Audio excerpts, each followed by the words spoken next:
Bonsoir, bonjour, bonsoir. Bienvenue sur Temps Mort Show. Temps Mort Show, l'émission de basket qui parle de basket et de sa culture avec passion, avec verve, avec envie, avec détermination. Avec abnégation. Exactement. Bon, on commence avec beaucoup d'énergie parce que il y a beaucoup de choses à aborder aujourd'hui, mais comme vous savez, moi, c'est DJ Flexstar, un petit mec qui fait des vidéos. Non, un mec qui fait des vidéos, pas petit. Ça va petit. Un 92 sous la toile. J'ai, Comment tu appelles à ma droite. Beverly Mills. Beverly Mills. C'est Mills, mais Paul Millsap, Beverly Mills. Non, mais Beverly Mills, surtout avec le burgundy, ça lui va bien. Tu vois ce que je veux dire? Dites-nous en commentaire, mais je pense que ça, c'est peut-être la couleur qui te va le mieux depuis que t'as commencé l'émission. Hein. Ouais, faut changer un peu parce que les anciens, bon, ils préfèrent le bleu. Donc, faut bien changer de couleur. Hein? Sérieux? Ah ouais, donc, non, je crois qu'il y a des, là, il y a eu des balles perdues gratuites. Non, dès le mais début. je comprends pas. Mills, tu commences comme ça. Ah, il faut bien commencer. Non, mais ils nous tirent dessus parce que... On est sur la meilleure période de l'année, là. Ouais, Là, on est sur la meilleure période de l'année. Donc, forcément, les balles vont aller très, très vite, là. Ok. Ils nous tirent dessus parce que c'est le flic de Beverly Mills. Donc... Non, c'est gratuit, Ouais, c'est gratuit. Il y en aura d'autres. Les blagues d'anciens. Cadeau. Faut avoir les refs. Effectivement, désolé. Le meilleur shooter que je connaisse. Le seul qu'ils connaissent. Le ça. L'affirmation est correcte. Elle est correcte, elle est avérée. L'un des hommes les plus intègres que je connaisse. Merci. Notre Steve Rogers à nous. Angelo Tsagarakis. Enchanté. Enchanté, merci. Et puis, pour faire des présentations correctes, l'homme que l'on nomme DJ Flexstar, a.k.a. DJ Flextakim The Dream. Non, Tu l'avais annoncé, j'avais quelque chose pour toi. Flextakim The Dream. Merci beaucoup. Voilà. On a eu Flexstar Old Miner aussi dans les commentaires. Non, merci beaucoup. Bon. On a eu Flex Tatum, voilà, DJ Son Flex Tatum. Ouais, il a été bon, Ndiran, dédicace. Bon, attardons-nous un petit peu quand même sur l'invité de Marc. L'heure est grave. Il faudrait mettre une musique dramatique là. Vas-y, Aujourd'hui. Je m'en occupe. Aujourd'hui, nous ne sommes pas seuls. Vous savez, Temps Mort Show, une émission de basket avec passion. Nous recevons un homme, que dis-je, une légende. Un illustre personnage. Dans son métier, il n'est pas numéro 2, il est numéro 1.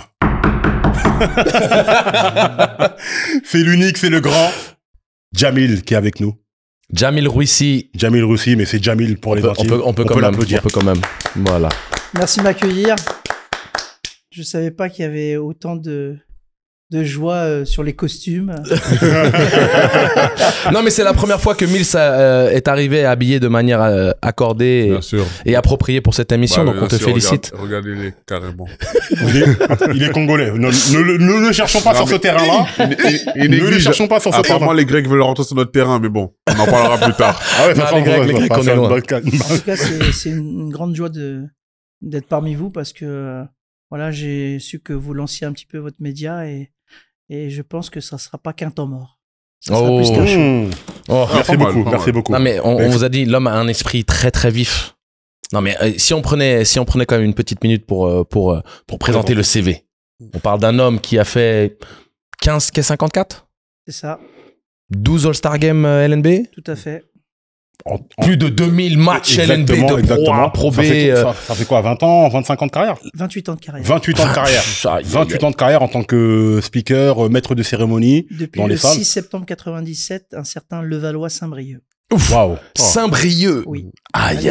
En Pro B. Pro B, exact. Voilà. Exact. Et en plus, il a de la mémoire. Quel homme. Un bon speaker n'a qu'une bonne mémoire. Je suis désolé. Non, mais de toute manière, on vous réserve quelque chose de grandiose pour après cette émission. On vous en dit pas plus. On fait le petit teaser. Mais Jamil nous accompagnera pour prolonger le plaisir. Pour prolonger le plaisir. On va dire ça comme ça. Voilà, tout simplement. Bon, merci encore, Jamil. Merci d'être là et c'est très intéressant que tu sois là parce que tu connais le basket un petit peu. On essaye. Un petit peu beaucoup. Un petit peu beaucoup. Un petit peu beaucoup, vraiment passionnément à la folie. Exactement. Et il y a pas mal de choses à dire. On est en fin de saison, donc les échéances arrivent à leur terme. Et là, on commence à se dessiner les tableaux des playoffs. C'est connu. Il y a le play-in qui est en cours, etc. Donc, on va commencer par l'Euroleague, si vous voulez bien, messieurs.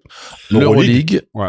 L'Euroleague avant tout, parce que c'est vraiment l'actualité la plus immédiate. Et puis surtout, pour moi, l'actualité la plus intéressante, parce que les premiers tours NBA il y en a qui sont vraiment très alléchants, mais quand on parle des affiches qui se présente à nous en Euroleague à l'heure actuelle. On est en train de parler de dinguerie sans nom. Ça fait longtemps qu'on n'a pas eu des match-ups comme ça.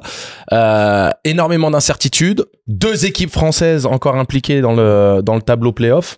Avec Paris qui, à l'heure où on filme cette émission, est en train de créer l'exploit pour l'instant sur le parquet du Real Madrid. On va garder un œil attentif là-dessus. Mais quoi qu'il arrive, on part du principe que Paris va se qualifier. Hein. Vous êtes comme nous. Vous assumez que les Parisiens vont faire le boulot et surtout valider une saison magnifique. Donc, on leur souhaite bien entendu. On va parler aussi de LFB. Hein, on va parler de la boulangère Wonder League. On va parler de NBA. Donc, on a un trio, voilà, le trident de Poséidon que tu aimes bien mentionner tout le temps. Voilà le trio qu'on va aborder dans cette émission ici présente. Ok. Quelle présentation. Du coup, Euroleague. Alors, les match-ups. Alors, déjà, avant de commencer tout ça, donc il y a déjà 2 affiches qu'on connaît déjà pour les playoffs, hein, parce qu'après on va parler des play-in, mais il y a déjà 2 affiches qu'on connaît pour les playoffs. Donc Monaco, aujourd'hui à l'heure actuelle, ils vont jouer contre Barcelone. Donc Barcelone et Panathinaikos contre Istanbul. Et on en parlait en plus en off. Istanbul qui a très bien terminé son année en Euroleague avec 8 victoires d'affilée. 8 victoires d'affilée pour finir la saison. Juste incroyable. Parce qu'on sait qu'ils étaient un moment très mal en point. C'est un truc de fou. Et ils sont remontés d'un coup pour finir justement à la 6e place, du coup. Ils sont à la 6e place, c'est-à-dire qu'ils passent même pas par les play-in. Ils étaient à 12 victoires, 14 défaites, donc dans une situation vraiment compromise pour se qualifier. On se disait que peut-être ils allaient passer à la trappe. Alors on sait que l'Euroleague est un monde impardonnable où tous les détails se payent cash en fin de saison quand il faut faire les calculs et on sait déjà comment Paris s'est mis en difficulté après un début de saison tonitruant. Mais Fenerbahçe, historique, hein, aucune équipe dans l'histoire de l'Euroleague n'avait réussi à terminer la saison régulière sur une série de 8 victoires d'affilée. Donc Istanbul, hein. FS Pilsen. Oui, FS Pilsen. Enfin, FS Pilsen de l'ancienne. Vous voyez, je suis tellement formaté à l'ancienne. FS Istanbul, qui était FS Pilsen à l'époque où j'étais Bamba. Mais d'ailleurs, ça c'est une époque qui nous correspond, mais ils ne pourraient pas comprendre. Et... La revanche, hein. La revanche. Non, mais parle-nous un petit peu, Mills, de ce que tu penses de ce match-up. Alors, je sais pas si on alors on va faire peut-être un tour de table entre la série Monaco-Barcelone et Panathinaikos Istanbul. Quelle est la série qui a le plus de piment? Donc Jamil, je te donne. Moi je vais sur Monaco-Barcelone pour une raison très simple, c'est que déjà l'année dernière quand tu finis sur ton parquet, tu perds sur le 5e match, t'as quand même un ressentiment d'amertume, quoi. Et donc il faut absolument effacer cet affront, et je pense que Monaco va tout faire pour plier la série en 4 manches et pas arriver au 5e match décisif, parce que sinon ça va être on va avoir les relents de l'année passée. Je pense que de toute façon Monaco et Barcelone, c'est 2 équipes à un niveau pas très différent en soi. On sent que voilà, c'est 2 équipes qui jouent très bien au basket, c'est 2 équipes qui vont proposer du jeu de qualité, et on sait que c'est une place directement pour le Final Four. Là, Monaco aura l'avantage, c'est qu'ils ont fini 4e, donc à domicile, on dit toujours ça, mais non, mais ça compte. Ça compte parce que forcément, tu vas pas aller à Barcelone pour commencer la série. Imagine un match 5 au Barça. Au Barça, c'est très compliqué.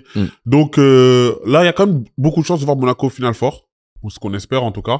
Donc c'est ta série pour toi aussi, celle qui a le plus de piment. En tout cas, pour le début, ça va être la série. Sachant qu'en plus Panathinaikos, ça va être très compliqué pour Istanbul, même s'ils sont en forme, d'aller gagner là-bas, parce qu'on sait qu'à domicile, ça va être très compliqué. Ça aurait été mieux d'avoir aussi un match à ce sort. On sait que voilà, sa blessure a été alors qu'il sortait une très grosse saison. Il y a peut-être une surprise, hein. Peut-être il work out, il est sur des entraînements individuels, il a l'air mobile, il a l'air bondissant. Parce qu'en fait, c'est fera que du bien, parce qu'à ce moment-là, je pense que c'est même le meilleur joueur du Pana au moment où il se blesse à peu près. Enfin, c'est l'un des deux, soit le meilleur joueur. L'axe 1-5 du Panathinaikos, c'est potentiellement le meilleur axe 1-5. On peut dire que Tavares est peut-être le meilleur pivot de l'Euroleague, mais quand on combine la puissance de frappe du vainqueur du trophée Alonso Ford, Kendrick Nunn, qui a été le meilleur marqueur donc de la saison régulière de l'Euroleague, et de Mathias Le Sort, qui s'est vraiment révélé aux yeux du basket international, notamment lors des Jeux Olympiques olympiques. Et puis avec la confirmation, très grosse performance. Déjà aux Partisans, il avait été drafté. Il se confirme en Euroleague comme un pivot dominant. Il signe au Pana et je pense que ça a été un peu le catalyseur, l'homme de sérénité de cette équipe du Pana qui a réussi à faire un run historique. Hein. On se souvient que l'année précédente, le Pana avait terminé avant-dernier de l'Euroleague, que derrière ils finissent deuxième de la saison régulière pour ensuite remporter le trophée. Donc au niveau de cet axe 1-5, t'as entièrement raison, Mills. Et c'est pas d'être chauvin. Hein. On vous parle vraiment d'un homme qui a passé un palier, que ce soit psychologiquement, mentalement, c'est incroyable. Physiquement, dominant. On l'a senti de toute façon, entre les intérieurs avec lui et Yabusele, de toute façon, c'est cet été-là qui ont été excellents et qui l'ont démontré cette année. Voilà, juste dommage, un petit mot pour Mathias ce sort, qu'on aurait aimé voir, en tout cas, qu'on espère peut-être le voir le plus rapidement sur les parquets. Kendrick Nunn, on en parle aussi. Excellent joueur, un des meilleurs joueurs de cette saison en Euroleague, hein, comme tu as dit. Un des deux meilleurs joueurs. De toute façon, ce sera Sacha Vezenkov ou Kendrick Nunn. Hein. Cherchez pas le MVP ailleurs. Vous pouvez mettre votre maison sur le 8 rouge à la roulette à Vegas, ça passera. Y a pas de souci. Voilà. Donc en tout cas, belle ref. En tout cas, les deux affiches qu'on connaît sont celles-là, du coup, et qu'on va suivre très vite. On a quand même les deux qualifiés déjà d'office, enfin depuis un. Attends. Ta série. Ah pardon, excusez-moi. Istanbul Pana. Ah ouais? Explique un peu. Istanbul Pana. Déjà. En fait, vous avez mentionné quelque chose de très intéressant, c'est la manière dont Istanbul a fini le championnat. Ils sont sur une dynamique de 8 victoires d'affilée. Imagine quand tu arrives en play-off avec 8 victoires d'affilée derrière toi. En plus, tu reviens des abysses. Mais c'est ça. Pour prendre un parallèle dans le foot, vous vous souvenez de la dernière CAN avec la Côte d'Ivoire qui est éliminée. J'en souviens bien. Les Marocains, merci les Marocains. Merci les Marocains ont permis à cette équipe de revenir. Et le fait de revenir des enfers là et de taper tout le monde après, mais ça te galvanise, mais d'une manière que t'as même pas idée. Moi, je pense que sur une question de dynamique, Istanbul, ils ont quelque chose que les autres équipes n'ont pas. Là, le capital confiance, là, il est à son paroxysme. Là, je suis sûr que les mecs se disent, même les Lakers, on les prend. En fait, il faut prendre aussi en compte les matchs de la saison régulière. Je sais pas si vous vous souvenez, mais Barcelone avait réussi l'exploit de gagner à Paris, de gagner à Monaco. Aussi, je crois que sur la saison régulière, si ma mémoire ne me trompe pas. Et donc, Barcelone se dit, bah voilà, nous en France, on est peut-être avec. Je crois qu'ils ont même gagné à l'Asvel. Donc, c'est pour te dire, ils ont fait le triptyque Paris, Asvel et Monaco. Et moi, aujourd'hui, j'ai un facteur X qui est, comment me dire, de savoir est-ce qu'il y aura tous les joueurs de Monaco, parce que les blessures s'enchaînent. Et moi, je trouve qu'il y a une équipe de Monaco avec Theis et sans Theis. Et Theis est vraiment le facteur X pour moi qui peut changer la donne par rapport à Monaco. À quel niveau particulièrement, tu penses? Parce que il a cette propension à capter tous ses rebonds offensifs, à être tellement, comment dire, impactant pour son équipe, que je trouve que Monaco est intouchable en Betclic Elite, comme ils peuvent l'être en Euroleague s'il est là. Ok. Ce qui est intéressant, tu mentionnes le secteur intérieur de Monaco. On a Papagiannis qui a été une fois de plus meilleur contreur de la compétition. On sait que c'est un joueur qui défensivement a un impact énorme. On sait qu'aussi c'est un joueur qui correspond très bien à la philosophie de jeu de Vassilis Spanoulis, qui est son entraîneur en sélection nationale. Il est évident, je pense, surtout au cours d'une série play-off qui se joue potentiellement sur 5 matchs avec des équipes qui au final sont quand même très équilibrées. C'est-à-dire que ça va se jouer au talent pur. Il y a du talent pur des deux côtés. Il y a Jabari Parker qui est absolument exceptionnel du côté du Barça.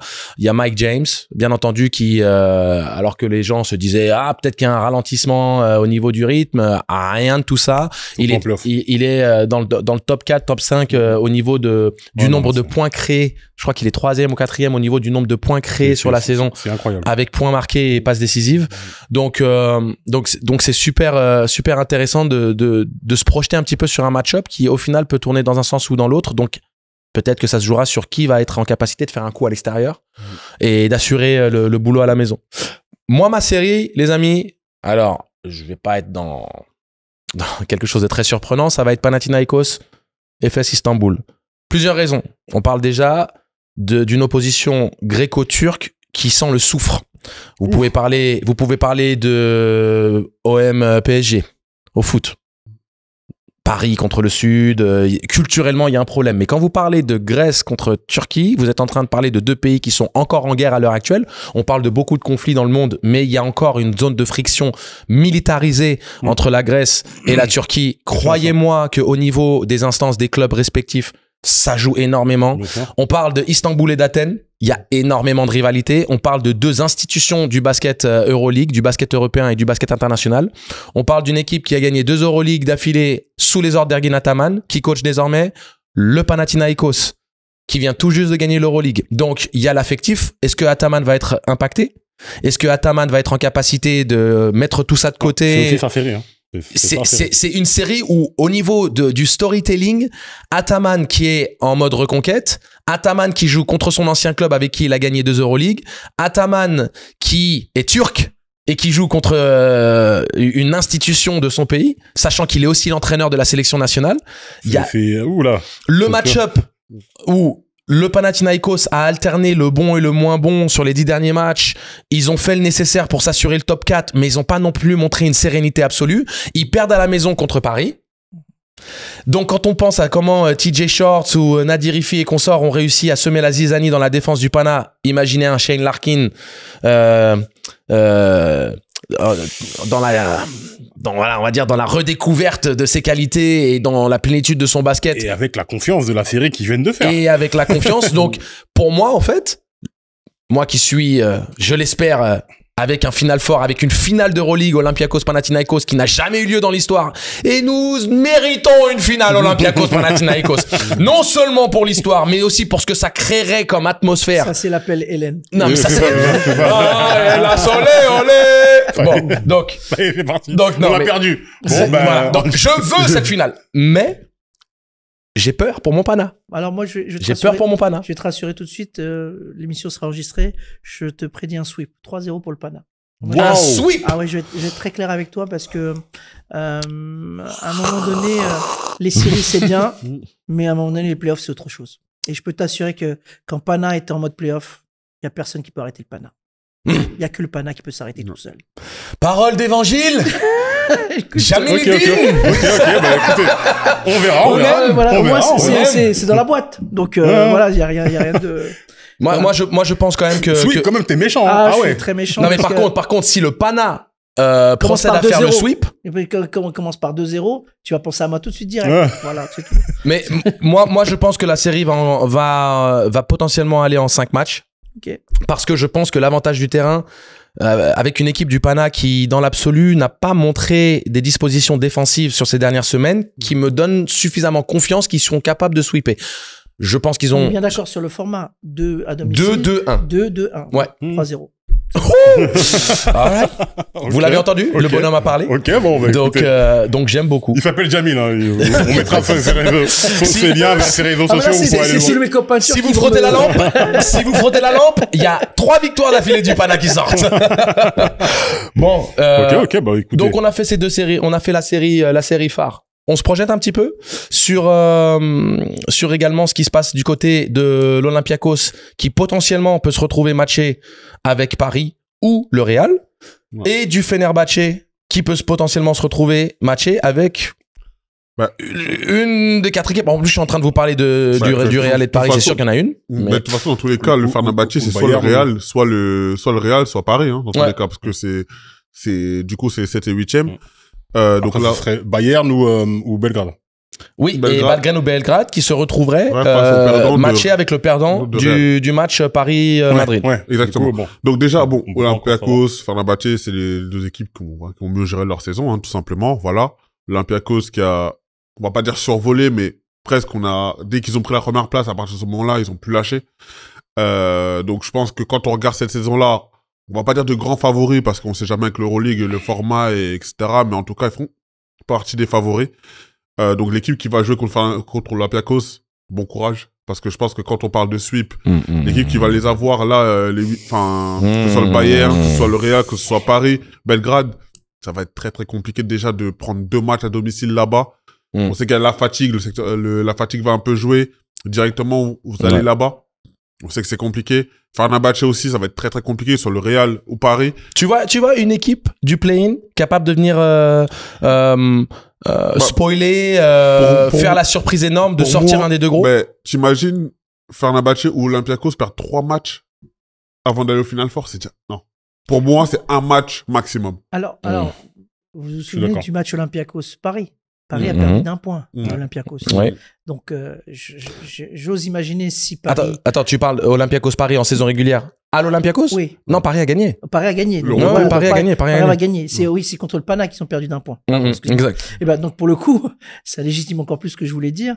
C'est que si Paris a le bonheur alors, il faudrait que Paris perde contre le Real de Madrid et batte le gagnant de Bayern de Munich, Partizan. Non, c'est Red Star. Ouais, l'étoile rouge. L'étoile rouge de Belgrade, pardon. Donc, c'est fort peu probable si... Paris est en train de créer un exploit monumental à l'heure où on est en train de filmer. Il y a plus 10 milieu du 3e quart-temps à la 25e minute. Ça sera pas Paris. Parce que l'Olympiakos jouera forcément le 8e. Ouais. Voilà, donc ça sera pas Paris. Non, mais... ça sera Fenerbahçe-Paris, pour le coup. Si c'est Fenerbahçe-Paris, il y a un coup à faire. Voilà. Il y a un coup à faire. Je pense que Paris a vraiment la capacité de rendre cette série plus intéressante. Je vois pas un sweep, par exemple. Par contre, contre l'Olympiakos, je vois un sweep potentiel. Oui. C'est-à-dire que quand on regarde les match-up, je déteste le concept de voir l'Olympiakos matcher avec le Real. Le Real est sur une série très intéressante. Ils reviennent en pleine forme. En début de saison, mi-saison, ils étaient un peu KA, ça jouait pas trop bien. Ils ont réussi à gagner quelques matchs qui les ont relancés, mais là, sur les 10 derniers matchs, ils en gagnent 7. Et on sent quand même que ça joue mieux, ça se sent mieux. Tavares bien utilisé, les arrières qui commencent qui commencent à filocher dedans. Et le Real, c'est une équipe grande sur pattes. C'est une équipe physique. C'est une équipe avec une longueur de segment. J'aime l'idée que quelque part, si c'est l'Olympiakos, on a l'opposition qui voilà, le match-up avec Tavares et Fall, où ça peut s'annuler. Parce que si on n'a pas Fall, là, il y a un problème. Parce que Tavares dans la raquette, c'est injouable. Mais comme tu l'as dit, le Real ont très bien fini. Tu parlais justement de série. Eux, c'est 6 victoires d'affilée. C'est 6 victoires d'affilée. Donc, une victoire contre Paris. Hein. Il y avait une victoire contre Paris où... Pareil, qui menait quasiment tout le match. Au dernier quart-temps, on a vu pourquoi le Real est le Real. Tavares, je crois qu'il met un buzzer au dernier match de l'Euroleague, si je me trompe pas. Je pense que voilà. Hein. Je pense que l'équipe qui est la plus apte à créer une surprise parmi l'équipe de play-in, je pense que c'est le Real. Avec l'expérience, avec le Real, ils ont peur de rien.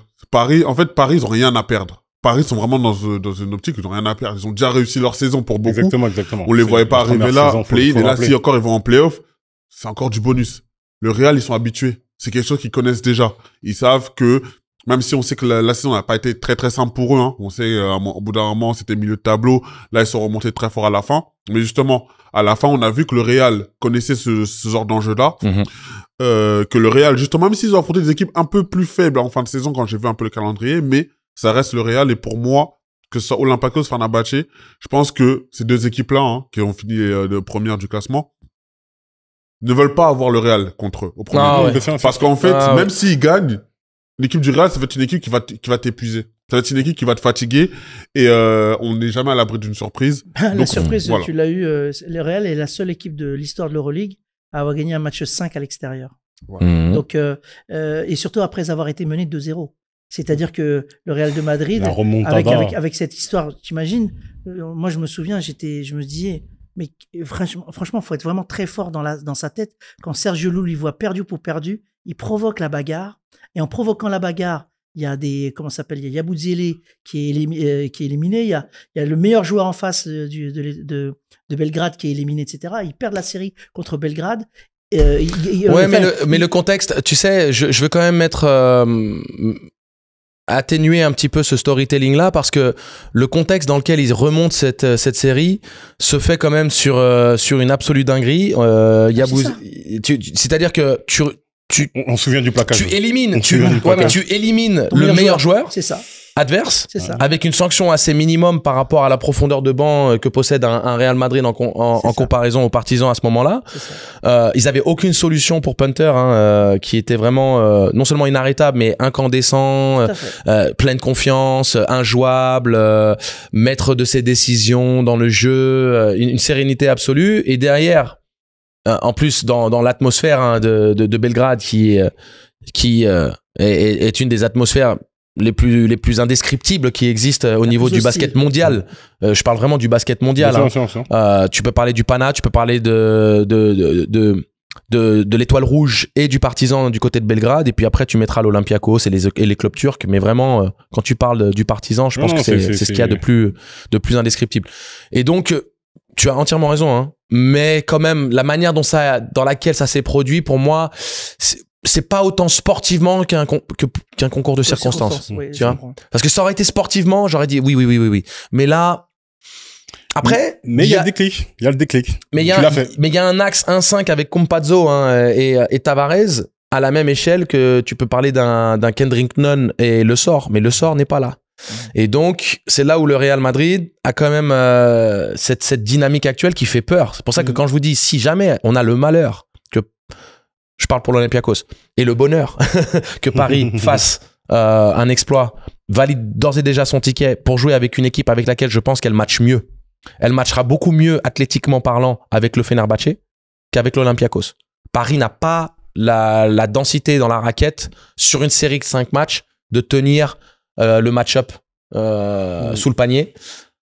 Alors, c'est pas comme si le Fenerbahçe avait des nains de jardin, mais on est quand même, je pense, dans un rythme de jeu qui leur serait plus favorable, avec un profil d'équipe contre laquelle elle a performé. Même si elle perd au buzzer, elle perd au buzzer. Voilà. Ça peut aller dans un sens comme dans l'autre. Donc, c'est intéressant de se projeter sur ça. Je pense que l'Étoile Rouge aura un chemin trop compliqué pour faire l'exploit, parce que c'est 2 matchs à l'extérieur qu'il faut gagner. À l'heure actuelle, déjà ils sont à Munich, donc à l'heure actuelle le score c'est moins 4, c'est 77-73 dans le 4e quart-temps pour le Bayern. Même si l'Étoile Rouge était en capacité de gagner ce match-là, d'aller potentiellement à Paris ou au Real pour aller refaire cette même performance, on sait que défensivement c'est une équipe très compétitive, très agressive, dangereuse. Je suis pas sûr qu'ils aient la qualité offensive pour venir faire un exploit en play-off, mais après ils ont la maison. C'est-à-dire d'aller gagner à l'Étoile Rouge, c'est compliqué. Je pense simplement qu'ils vont commencer de trop loin. Donc pour toi, pour vraiment résumer, donc tu vois bien Paris, le meilleur match-up serait donc Fenerbahçe. Ouais, pour moi oui. Ok. Pour moi oui. Est-ce que toi tu valides? Moi je valide. Surtout que je vois pas l'Olympiakos perdre au premier tour, que ça contre n'importe quelle équipe. Même s'il y a comme des défaites un peu surprises. T'es pas inquiet avec un match-up contre le Real? Imaginons que Paris finisse le boulot, t'es pas inquiet? Le Real va poser problème au Olympiakos. Tout à fait, va poser des problèmes. Voilà. Est-ce que maintenant je vois perdre en 5 matchs? Non. Maintenant, s'ils perdent en 5 matchs, ça reste une surprise, ça reste, voilà, c'est mais les match-up Olympiakos-Real Madrid, ils ont un historique tellement fou, c'est-à-dire que quand le Real était favori, finale de l'Euroleague, on parle du doublé avec Spanoulis, Printezis,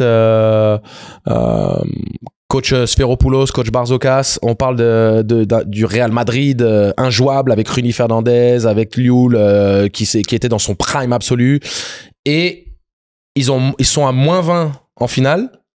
Ils retournent la deuxième mi-temps et ils gagnent sur un buzzer de Printezis. Ouais, sauf que là, Angelo, c'est un match coup près, tu vois. C'est pas une série. Là, je suis d'accord avec Miles, c'est ça? Mills. Pardon, excuse-moi. Sur une série, c'est pas la même chose. Sur un match coup près, je comprends. Tu as les aptitudes, la concentration, etc. Mais là, sur une série... oui, mais l'Olympiakos a des blessés, Jamil. Oui. L'Olympiakos n'est pas en forme. L'Olympiakos pense ses plaies. Rapproche ton micro, s'il te plaît. Oh, il n'y a pas de souci. Pardon. Voilà, parfait. L'Olympiakos pense ses plaies. L'Olympiakos n'a pas joué au complet depuis combien 2 mois? 2 mois et demi? Non, mais oui, mais certes, mais ils s'en sortent pas non plus trop mal non plus. Après... Ils s'en sortent pas mal parce qu'il y a une telle qualité de jeu et une profondeur. Mais sur un match-up avec une équipe du Real en pleine bourre, avec les qualités intrinsèques à cette équipe du Real qui peut faire très mal. Surtout qu'il faut pas oublier quelque chose. Le Real, ça signifie quelque chose. Il y a quelque chose d'immatériel dans cette équipe-là, qui fait que le Real, les remontadas, ça leur fait pas peur. On le voit dans le foot. c'est que dès que t'es même 3-0 en match aller au Real, tu dis toujours que s'il y a bien une équipe qui est capable de remonter et renverser la vapeur, c'est eux, tu vois ce que je veux dire. Moi, je suis d'accord. Et en play-off, on sait très bien que les play-offs, c'est vrai, on oublie la saison régulière, c'est les play-offs, là, on rentre dans un autre sport. Mais Real Olympiakos, Jamil, c'est devenu une sorte de classico en Euroleague. Non, moi je suis d'accord avec toi, mais il y a trop d'antécédents sur la dernière décennie entre ces deux équipes. Moi, j'enlève rien à ce que tu dis. Mais ça voudrait dire que si Assis affronte l'Olympiakos, ça voudrait qu'ils auraient perdu contre Paris. Tu vois, déjà. Donc ça veut dire que déjà, même en pleine bourre. Il y a moins 11, milieu de troisième quart-temps. Ça voudrait dire que le Real a perdu contre Paris. Voilà. Maintenant, je minimise pas. À Madrid. Oui. À Madrid. Je minimise pas le Paris, bien évidemment.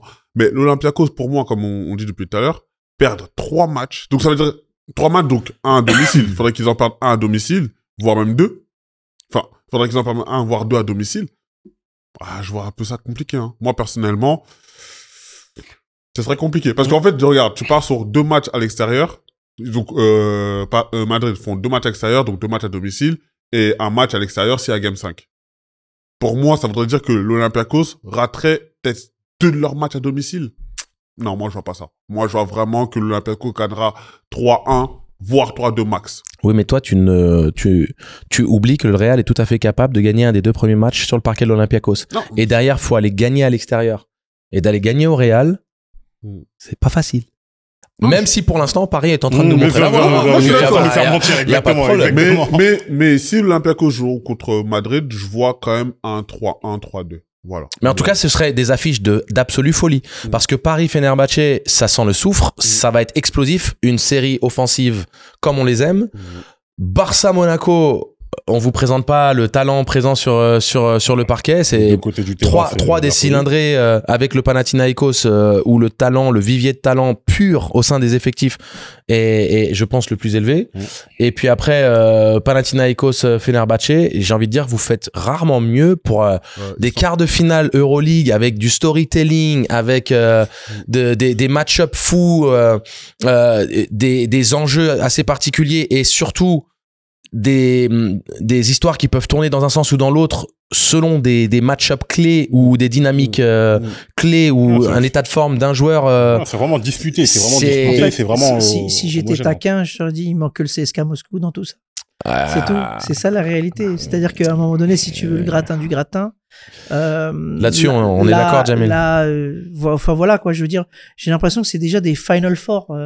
Que toutes ces match-up là, t'as l'impression que c'est des demi-finales d'Euroleague. Donc voilà, aujourd'hui, après ce que nous a montré Monaco sur les 3 dernières saisons d'Euroleague, ben voilà, Monaco mérite d'être dans le top 4. Complètement. Complètement. Voilà, j'ai envie de dire, on a eu comment s'appelle la série du Real, on a eu la série des FS Pilsen. Enfin voilà, c'est vraiment des FS Istanbul. Fais pas l'erreur que j'ai commise. Là, on est en train de montrer notre âge, c'est pas bon là, Jamil, c'est pas bon. C'est la marque, enfin entre guillemets d'une boisson qu'on ne peut pas citer. Mais enfin voilà, c'est j'ai envie de dire là on va se régaler quoi. C'est clair que c'est un moment de play-off qui va être alors j'espère que les 3-0 de Panathinaikos me permettront de regarder 62-58 les amis en live, Paris en train de se faire remonter, on est toujours dans le 3e quart-temps. Aïe. Voilà, donc Real de Madrid sera une grosse équipe, faut faire attention. Ah mais ça on le sait, c'est pour ça que je te dis que si c'est Olympiakos, j'ai peur. Surtout que tu vois ces équipes là, c'est des équipes qui ne se donnent pas tout de suite.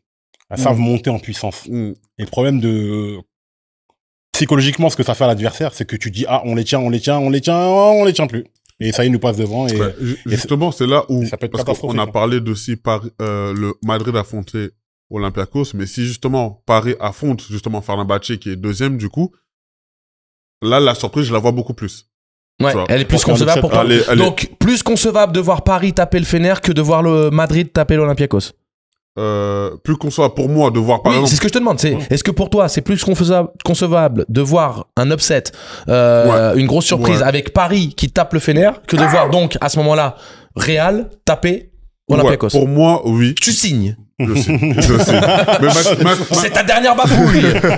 Mais maintenant, si bien évidemment le Real l'emporte contre Paris, qui finit justement un jeu contre Fenerbahçe, parce que ça va être 2-7, là du coup je vois pas de sweep. Bien évidemment, je vois pas de sweep, mais je vois une équipe de Madrid qui peut aller chercher par exemple une victoire au game 4 chez eux et clôturer la série, par exemple. Pour prendre un match, justement, au Fenerbahçe dans le game 1 ou game 2. Tu vas pas le Real taper Fener à la même échelle que tu verrais Paris. Non, mais justement, ce que je suis en train de te dire, je vois bien Madrid, justement, finir la série peut-être en 4 matchs contre le Fener et prendre justement un match dans le game 1 ou game 2 au Fenerbahçe. Là où tu dis que justement Madrid est capable de gagner à l'extérieur Donc en fait, toi tu vois l'équipe sortante de ce spot numéro 7 venir faire un coup contre le Fener. Donc t'as pas foi dans la capacité du Fener de terminer le boulot. C'est pas ce que je te dis. Je te dis juste j'essaie de... Non, Monsieur Mélenchon, polémique.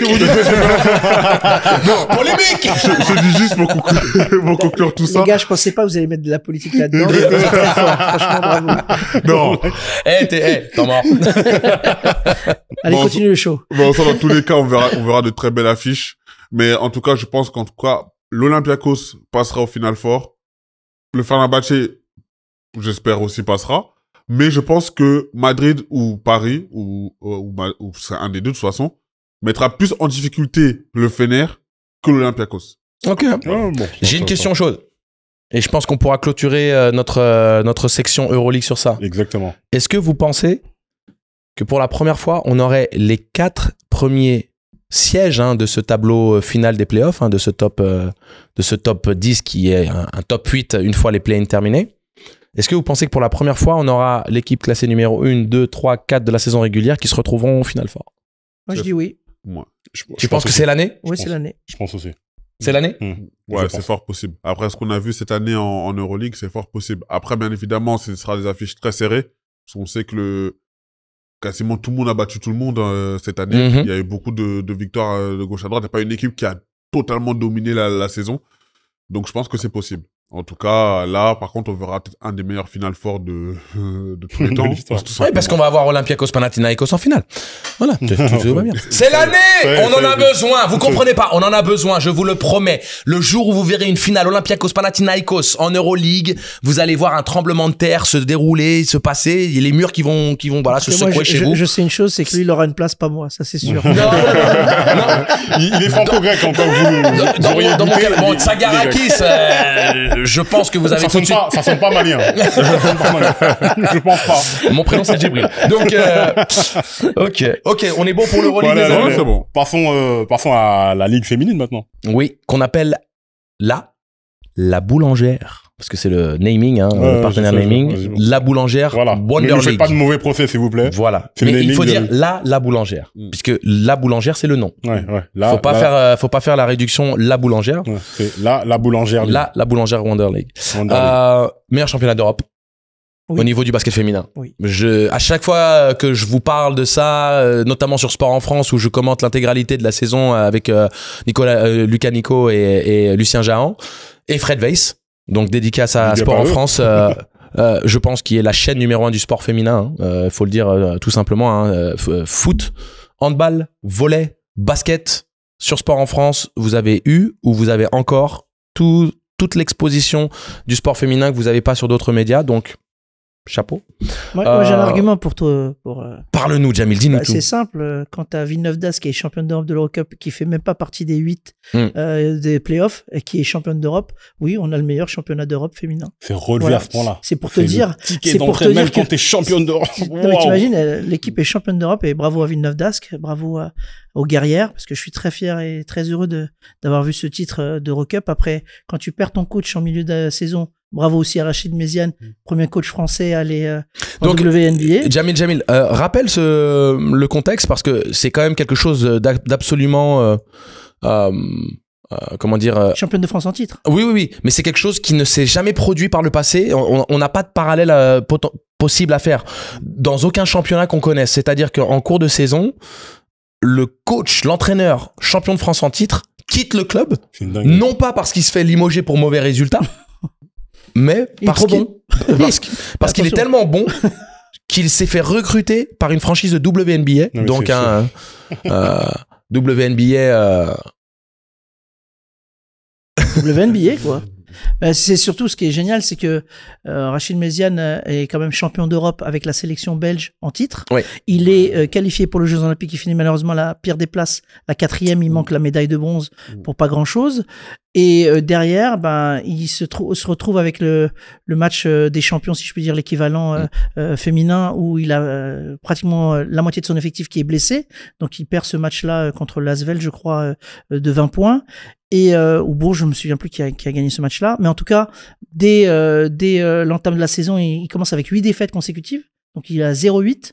Il joue la moitié des matchs avec des espoirs. Hein. Voilà, donc c'est un effectif décimé. C'est pas évident. Et derrière, il reçoit cette proposition au mois de novembre en lui disant voilà, bienvenue en WNBA, etc. Donc bravo aux dirigeants de Villeneuve d'Ascq qui ont libéré quand même le joueur. Je tire mon gros coup de chapeau. Donc Christophe Vitou, le manager général, qui est ancien entraîneur de Pro A de l'époque à Strasbourg notamment, qui a fait un travail exceptionnel avec Villeneuve d'Ascq sur la dernière décennie, vraiment sur ces dernières années là, de reconstruire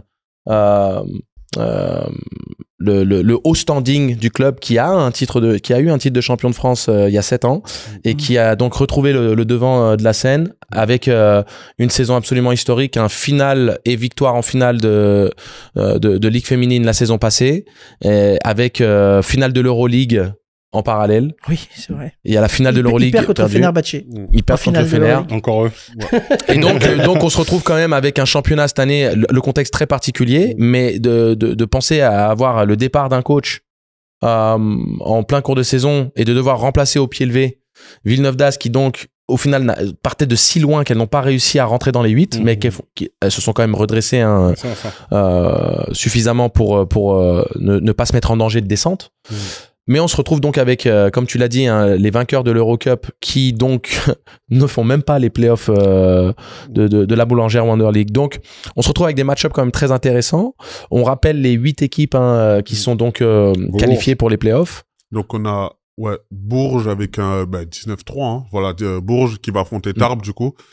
Donc Bourges première, 8e, Tarbes. Ouais. Donc là, on a donc les Landes aussi exactement contre l'Asvel, donc Lyon. Charnay, Angers et Montpellier, du coup Charleville. Juste entre parenthèses, je veux dire, Rachid Méziane a rejoint du coup les Suns de Connecticut. C'est vraiment l'équipe qui va rejoindre là. Là, en plus, il y a eu pas le même climat. Oh, t'es méchant. Les gens du Nord, ils ont du cœur. Il y a pas mal de choses à dire. Enfin, en termes de soleil, Connecticut, ils ont mis le Sun, mais c'est pas fait ça. C'est Connecticut, je peux vous dire. Les hivers, ramener la fourrure, c'est assez frisquet, pour dire très simplement. Donc, en soi, là, en plus, il y a eu du coup la cérémonie récente. On a vu du coup Karita Diaby, du coup MVP. Je pense que voilà, totalement mérité avec la saison de Bourges. Et du coup, Bourges aussi qui a fait une excellente saison aussi en Euroleague. Malheureusement, il perd juste avant. Voilà, en fait, elle perd dans le nouveau format de compétition de l'Euroleague qu'on appelle le Final Six, où en fait il y a 2 quarts de finale qui se jouent. Les 2 top seeds, les 2 équipes qui ont fini aux 2 premières places de la saison sont directement qualifiées en demi et attendent en fait dans le cadre du Final Four les 2 vainqueurs de quart de finale qui se jouent sur une manche sèche.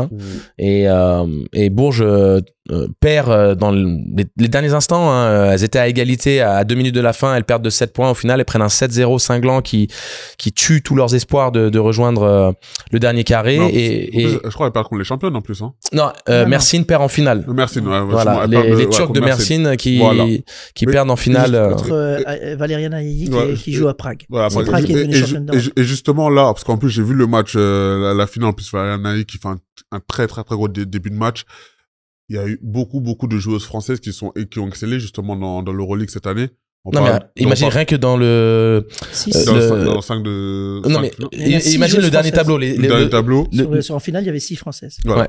Donc on a Iliana Ruppert, évidemment, Marine Johannes, Marine Fotoux, on a Ayayi, Gabby Williams a offert la match et justement qui ont perdu en demi-finale. C'était la surprise parce que je crois qu'elles étaient invaincues. Je pense qu'elles n'avaient pas encore perdu. Elles étaient double tenante du titre. Et elles possèdent également Emma Messman. Elles avaient perdu un match. Justement, elles perdent en demi-finale. Non, attends, tu as raison. Non, elles étaient invaincues. Elles étaient invaincues. Elles étaient invaincues, justement, avec Emma Messman, qui est la MVP, pour moi, la meilleure joueuse européenne, là, actuellement. Meilleur poste 4, voilà. top 3 mondial. Elles perdent contre Prague, en plus, elles perdent assez sèchement, hein. C'est vraiment un match où elles perdent de... Elles se font... laminer. Détruire. Voilà. Elles se font détruire. Mais c'est vraiment surprenant parce que tu t'attends pas à ce qu'il y ait un tel écroulement. Mais c'est ça aussi le format des matchs coup près. C'est-à-dire que quand on parle de ces finales forts, et c'est une question sur laquelle on va pouvoir rebondir juste après. Dimitri Sitoudis, coach légendaire européen, coach grec, ce n'est pas du chauvinisme. Mais oui, mais regarde. Non, c'est une réalité. Il a raison. Un des 4 technicien dans l'histoire du basket européen à avoir remporté Euroleague et Eurocup. Il vient juste de remporter l'Eurocup là il y a quelques jours. Donc voilà, ça vous pose le monsieur. Et qui dit grand respect, hein, il a gagné énormément d'Euroleague, hein, il en a gagné en tant que coach du CSKA, il en a gagné en tant qu'assistant d'Obradovic au Panathinaikos. Et il dit j'adore l'Euroleague, j'ai un respect profond, mais quand on parle de play-off, quand on parle d'après-saison, c'est les playoffs standards avec série playoff et pas final four. Et on sait que dans le championnat de France, on a énormément souffert de ça au niveau de la Pro A, désormais la Betclic Elite. Strasbourg, qui pendant une décennie, sous les ordres de Vincent Collet, avait dominé le championnat en saison régulière, dominait les playoffs en quart et en demi, qui étaient sur des séries playoffs, et perdait le match coup près en finale à Bercy. 5 défaites d'affilée. Ouais, 5 défaites d'affilée. Donc, mais pas toutes sur un match coup près. Non, après, il y a eu la défaite contre Nanterre. Il y en a eu 3. Il y en a eu 3 sur un match coup près. Et ensuite, c'est contre Nanterre et contre les Chalon. Ouais. Après, mais là, c'est quand t'en as déjà perdu 3. Je pense que psychologiquement, en plus, la défaite face à Nanterre et le run historique, ça a coupé. Donc, pour bien de me rappeler des bons souvenirs, merci. Ça, on va l'aborder. Mais voilà, c'était pour vous dire, quelque part, c'est aussi un thème qui serait intéressant. Vous êtes pour le format Final Four qui est quand même très attrayant, hein, parce que le Final Four, c'est un peu la March Madness de la universitaire. C'est ces matchs, coup près, tout se joue, les scénarios improbables, les histoires Cendrillon, tout ce que vous voulez, ou des vrais playoffs de bonhomme, série en 5 matchs, la meilleure équipe gagne. Vous êtes plus pour l'un ou pour l'autre? Donc partagez un petit peu vos ressentis. Pour finir avec cette histoire de format, vous venez juste de voir le nouveau vainqueur de l'Eurocup qui a fait ça en une série, qui était normalement une série en 3 manches. Ils ont gagné 2-0 contre Gran Canaria, Hapoel Tel Aviv. Donc, moi, j'ai pas trouvé ça super fun, etc., parce qu'il y a eu 2-0, etc. Bah, tu vois, j'aurais préféré un Final Four d'Eurocup. Tu vois, c'est ça qui me dérange, parce que là, on a failli avoir un Français qui allait faire le doublé historique. C'était Mehdi Ngouama, qui avait gagné avec Paris l'année dernière, et cette année qui aurait pu gagner avec Gran Canaria. Donc, non, j'aime bien. Sachant que c'est pas le seul Français à Gran Canaria. Oui. Il y a le Bessie, il y a Pierre Pelos. Mais c'est vrai que moi, j'aime bien le Final Four. J'aime bien parce qu'il y a cette atmosphère où tu te dis, voilà, c'est. Tu penses que c'est l'identité européenne? Ouais, je pense que ça fait. Je pense que c'est ancré maintenant dans l'identité européenne. Là où, par exemple, la NBA, par exemple, on leur format en 7 matchs, on sait que c'est ancré chez les Américains. Si tu enlèves vraiment le 7 matchs, les Game 7, on sait que c'est important pour eux. Je pense que l'Euroleague, un peu, c'est pareil. Après, le changement, est-ce que peut-être que s'il y a le changement, peut-être dans 5 ans, je dirais autre chose. Mais là, actuellement, on est habitué à ça et je pense que ça fait partie de l'identité européenne, en tout cas dans le basket. Revenons chez les filles, s'il vous plaît. Ouais, non, on est parti un petit peu. La raison pour laquelle. La raison pour laquelle aussi on fait une petite parenthèse, c'est que dans l'absolu, quand on fait ce genre d'émission et qu'on commence à traiter de sujets, alors dans le vif de l'actualité certes, mais qu'on aime bien aussi philosophiquement explorer un petit peu des pistes de réflexion et de se dire comment est-ce qu'on peut améliorer le produit, ou tout simplement aussi analyser notre ressenti par rapport à ce qu'on observe, par rapport à ce qu'on analyse. Parfois, on est un peu déçu en tant que supporter en tant que fanatique de ce sport. Et donc, c'est quand même intéressant de voir un peu le ressenti, sachant que peut-être le fait de dire que ce format Final Four, c'est une sorte d'identité européenne dans l'absolu, et que c'est une sorte d'institution au final. Parce que c'est vrai que le Final Four, c'est le grand rendez-vous de la fin d'année au niveau de l'Euroleague. Est-ce que un Final Four prolongé, sachant qu'il y a aussi les saisons de ligue domestique en parallèle à l'Euroleague, est-ce que ce serait pas un petit peu trop? Là, on part vraiment dans un thème où on peut analyser en profondeur. C'est ça, mais moi, je t'avoue que la série de playoffs, quand même, j'aime bien parce que ça permet de juger des équipes vraiment sur plusieurs matchs et en fonction des dynamiques, tu vois. tel joueur a raté telle joueuse a raté son match 1, mais elle se reprend en match 2, etc. Il y a une espèce de dramaturgie qui peut s'installer sur 3 matchs. Tu pars du principe que la meilleure équipe gagnera, quoi. Exactement.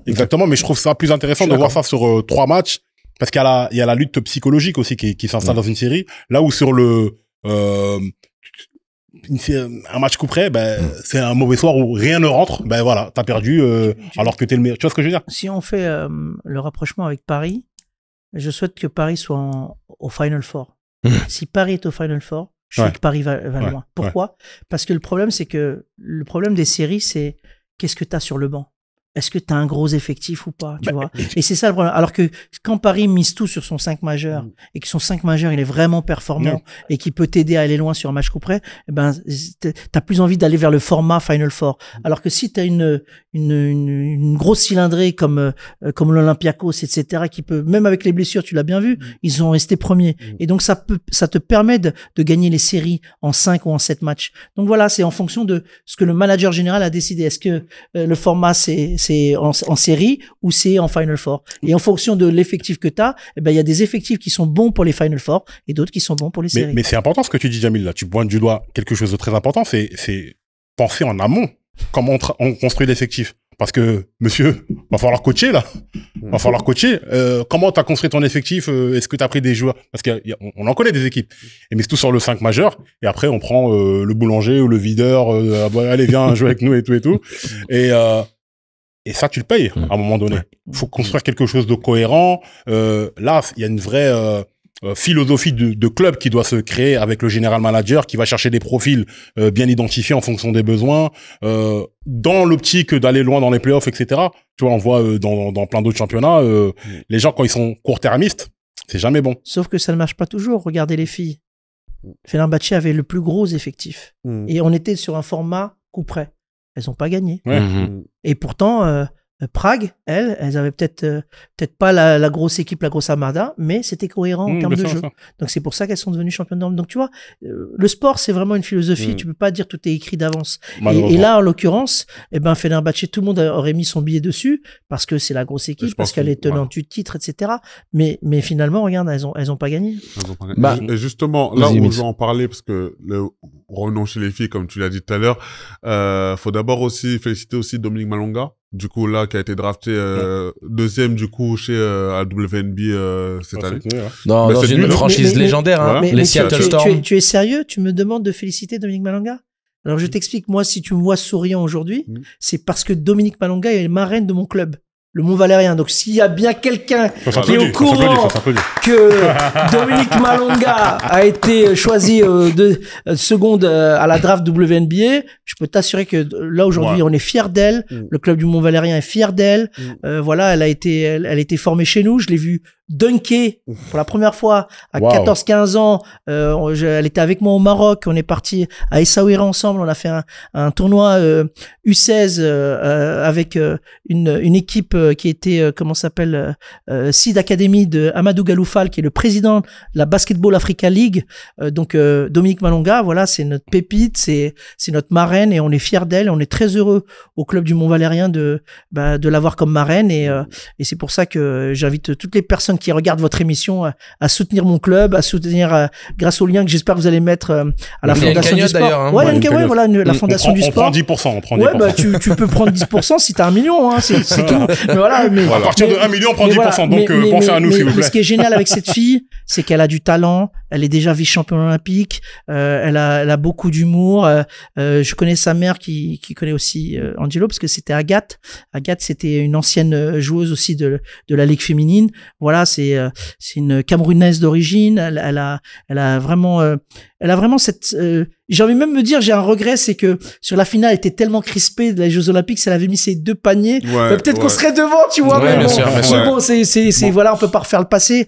Mais Dominique, on l'aime, on l'adore et on est fiers d'elle. On va bonne chance pour la Donc elle va signer, justement, elle est recrutée chez Seattle, les Storm. On sait que voilà, franchise qui a gagné plusieurs fois et justement qui va rejoindre justement Ezi Bagbegor, justement gagnante aussi de Prague et aussi qui a fait pas mal de mal aussi avec l'Australie, avec un très très beau JO déjà.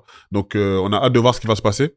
Et je pense que je suis quand même assez content de voir ce qu'ont proposé les joueuses françaises quand même en Euroleague cette année. Parce que, en fait, tous les cadors de l'équipe de France, en vrai, elles ont assumé, elles ont assumé leur rôle et ça fait plaisir parce que je crois qu'il y a une compétition européenne en plus, européenne ou internationale. Non, c'est l'Euro. Au mois de juin. Du coup, elles ont l'Euro et je pense que c'était une très très bonne manière de les mettre en confiance, toutes comme elles sont, et d'espérer prendre une médaille d'or cette année. Alors la seule chose que j'ai peur pour notre équipe de France de basketball, c'est que comme les calendriers se chevauchent entre la WNBA et la compétition européenne, ça va être très difficile pour Jean-Aimé Toupane, notre sélectionneur, de pouvoir jongler en termes de préparation notre équipe. Je vous rappelle qu'on a été 5 fois de suite médaillé d'argent au championnat d'Europe et que ce titre européen nous manque depuis tellement d'années et j'espère que ça sera la bonne année cette année. Voilà. Bien, projetons-nous juste rapidement sur les match-ups de ces playoffs de la Boulangère Wonder League.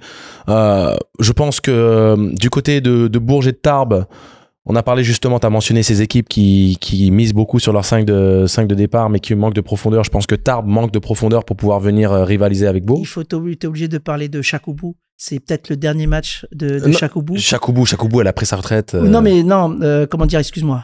Tellement, Isabelle est dans mon cœur, c'est Andy Miem. Oui, Andy Miem, voilà. Donc, tu vois, comme quoi, vraiment, les filles, je les aime beaucoup. Oui, alors, Isabelle Yacoubou, qui est devenue assistante. C'est le Bénin, voilà, c'est pour ça que. Qui est devenue assistante, de François Gomez. Voilà, c'est ça. Et donc, mais là, Andy Miem, oui. Voilà, donc Andy Miem va peut-être disputer son dernier match, sa carrière, en playoff, face à son équipe qui l'a révélé et qui, voilà, excuse-moi de couper. Mais écoute-moi, la scène est à toi. Non, mais voilà, donc Andy Miem, voilà, elle aussi, c'est une légende du basket français. C'est un amour, originaire de Reims, si je me trompe pas, et qui, comment dire, qui. J'ai joué avec son petit frère. Oui, voilà. J'ai joué avec son petit frère Maloudou. Et qui va arrêter sa carrière. Alors elle espère bien sûr passer ce tour contre Bourges, ce que je lui souhaite, mais je pense que l'armada de Valentin Cavelier, le manager général, va tout péter cette année. Moi, je l'ai mis comme favori Bourges cette année. Oui. Voilà. Donc le cœur me dit que merci Andy, merci pour tout ce que tu as fait pour le basket français et pour ton joli sourire. Ouais. Bon, en tout cas, la grande classe, Andy. D'ailleurs, Andy. Voilà. Bravo. Andy.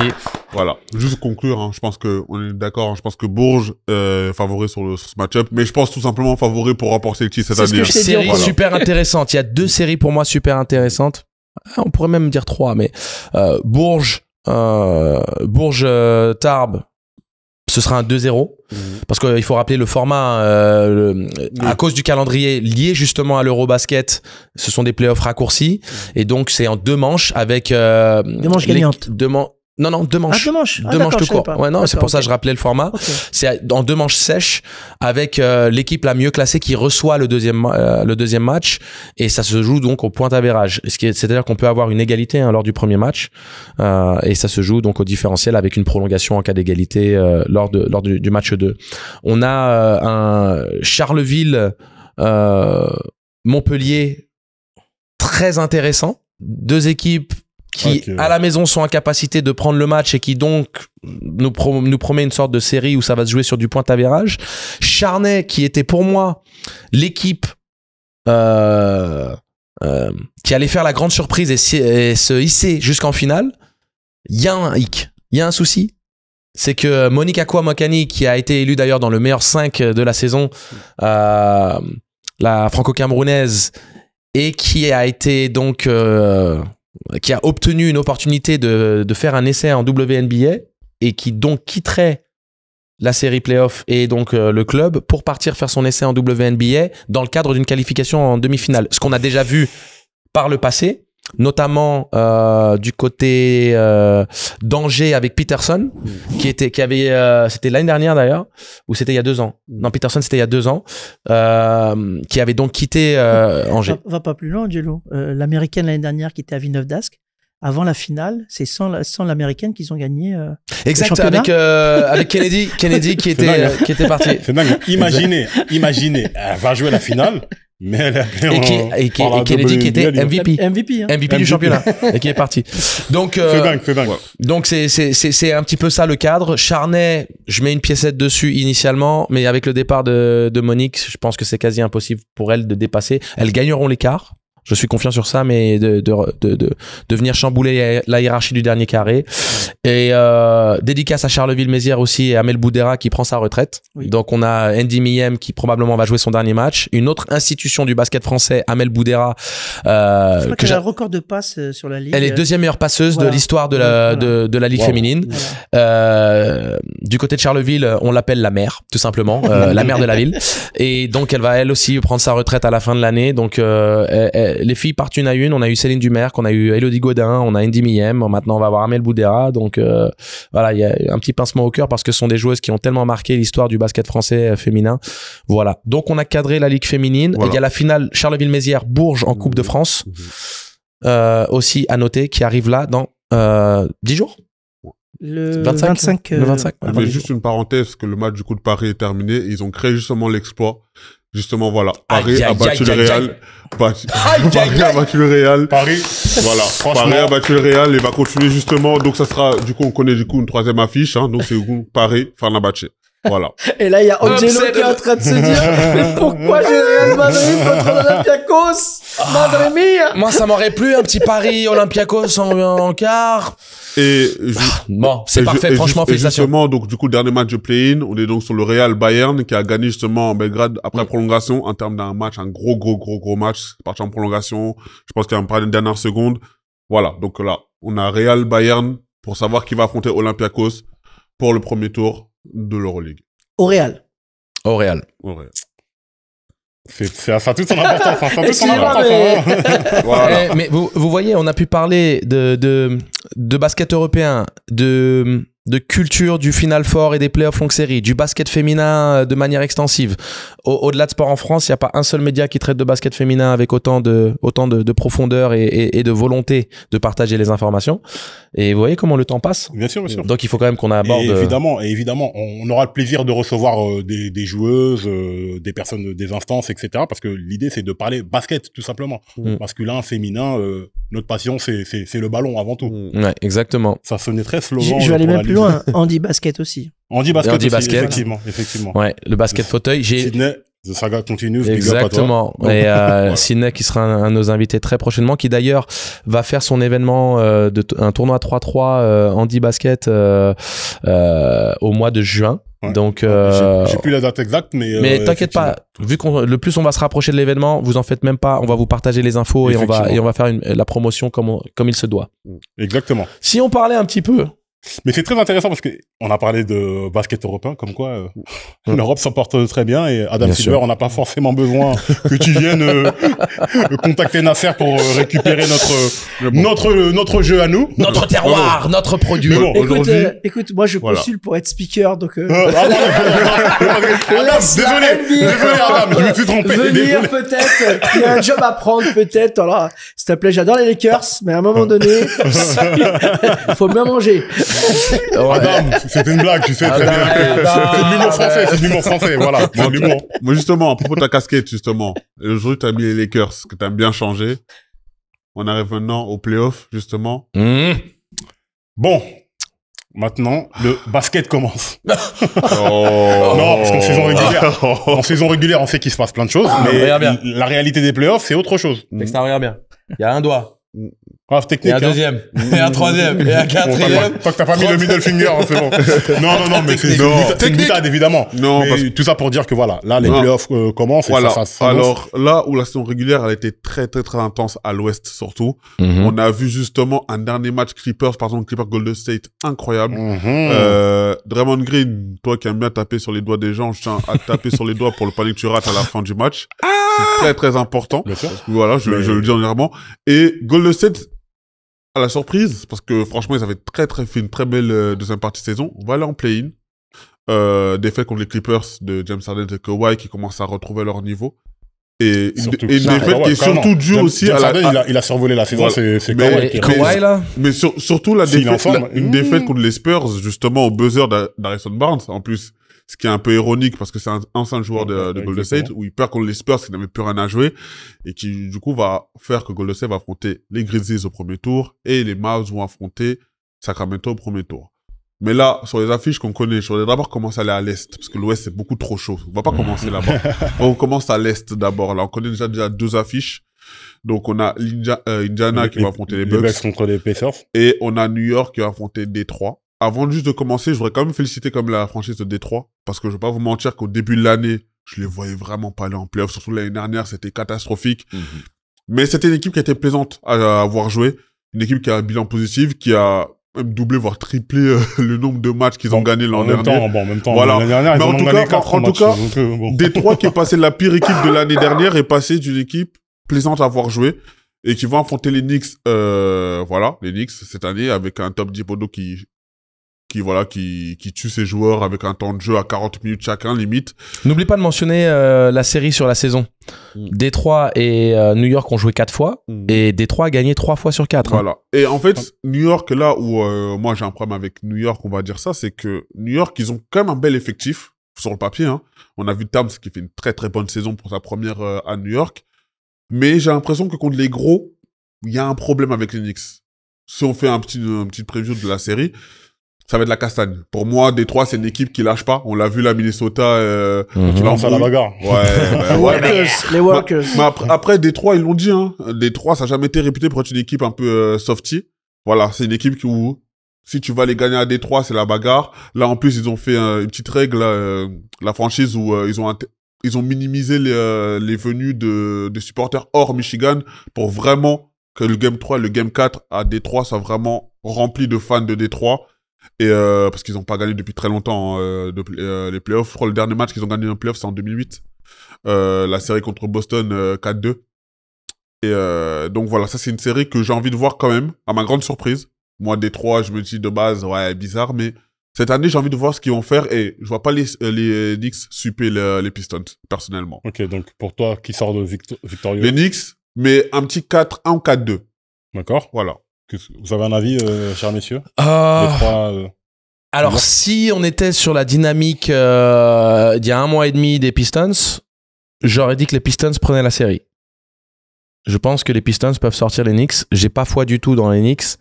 J'ai pas foi dans Karl Anthony Towns. Et je suis désolé, Knick Nations, we need to talk. Ok. Je vais pas faire mon Stephen A. Smith parce que je suis pas fan des Knicks à son niveau, mais je comprends votre souffrance. Et j'ai beaucoup de sympathie pour vous.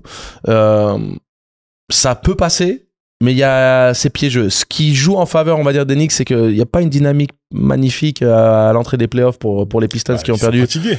Ouais, bon, ils ont perdu quelques matchs d'affilée. Après, c'est peut-être un match-up qui correspond pas tellement bien aux Knicks de par le fait que ça va jouer plus petit du côté des Pistons et ça va jouer très très agressif. Ça veut dire que Karl Anthony Towns va être forcé de jouer dans un profil qu'il n'affectionne pas particulièrement. Il aime pas aller batailler dos au panier, jouer du post-up sur des mismatchs. Il préfère allumer la mèche de loin, il aime bien jouer au large. Et les Pistons vont le sortir de sa zone de confort. Ils vont venir le tabasser et ils ont un petit peu cette culture Jimmy Butler. C'est-à-dire que pourquoi ça collait pas du côté de Minnesota avec Butler et Karl Anthony Towns? Towns était jugé un petit peu soft. On sait que Draymond Green est venu chicoter Karl Anthony Towns durant la saison régulière. Towns a répondu de manière, on va dire, surprenante et qui a plu justement à Draymond Green et qui a dit si jamais il jouait toujours comme ça avec autant d'agressivité, d'animosité, ce serait pas le même type de joueur. Maintenant, est-ce qu'il est en capacité de le faire sur une série playoff complète? Il l'a pas prouvé jusqu'à présent. Donc je veux leur donner le bénéfice du doute et je vais dire New York Knicks avec Towns qui va commencer à rentrer un petit peu dans le vif de sujet, dans ce qui est attendu de lui en tant que joueur star de cette ligue. Mais attention, parce que comme tu dis, la fatigue physique du côté de New York, bah, c'est un petit peu la malédiction de toutes les équipes de Thibodeau. Voilà. Mais après, c'est vrai que là, en plus, ils ont quelques jours de repos supplémentaires, du coup, hein, parce que là, c'est dimanche, je crois qu'ils jouent samedi ou dimanche. Je crois qu'ils jouent samedi. Non, ils jouent dimanche. Ils jouent dimanche, donc c'est quasiment une semaine de repos pour les Knicks. Bronson qui est revenu blessé récemment. Je vois quand même les Knicks 4-2. Par contre, Indiana, Milwaukee. Attends, mais on voit l'avis de Jamil. Je pense que tu suis moins la NBA. Je vous explique. Si tu veux être un bon speaker en BetClick, faut te concentrer sur la BetClick. Donc moi, non, mais c'est je pars du principe que on peut pas être moyen partout. Je préfère être très fort dans un domaine. La NBA, je regarde les finals, tu vois. Je regarde de loin, mais maintenant je m'intéresse beaucoup plus à la BAL, vu que je viens de revenir de la BAL. Non mais Jamil, je t'interromps tout de suite. C'est un salopard. Non, alors moi je suis plus pour ne pas être moyen partout. Non, mais il est simplement expert en Basketball African League, en la Boulanger Wonder League, en Euroleague féminine, en Euroleague masculine, en championnat espoir, en championnat minime France, championnat cadet France, ça veut dire que je dors. Et comme je dors, je suis pas l'NBA. Voilà. Okay. Non, mais c'est tout. On va remettre un petit peu, les choses dans le contexte là. Le mec moyen. Je veux pas être moyen. Il excelle dans absolument tout. Il a simplement décidé de sacrifier le basket américain. Mais j'étais plus fan de la NBA quand il y avait Tony Parker, quand il y avait Boris Diaw. Voilà, j'étais plus.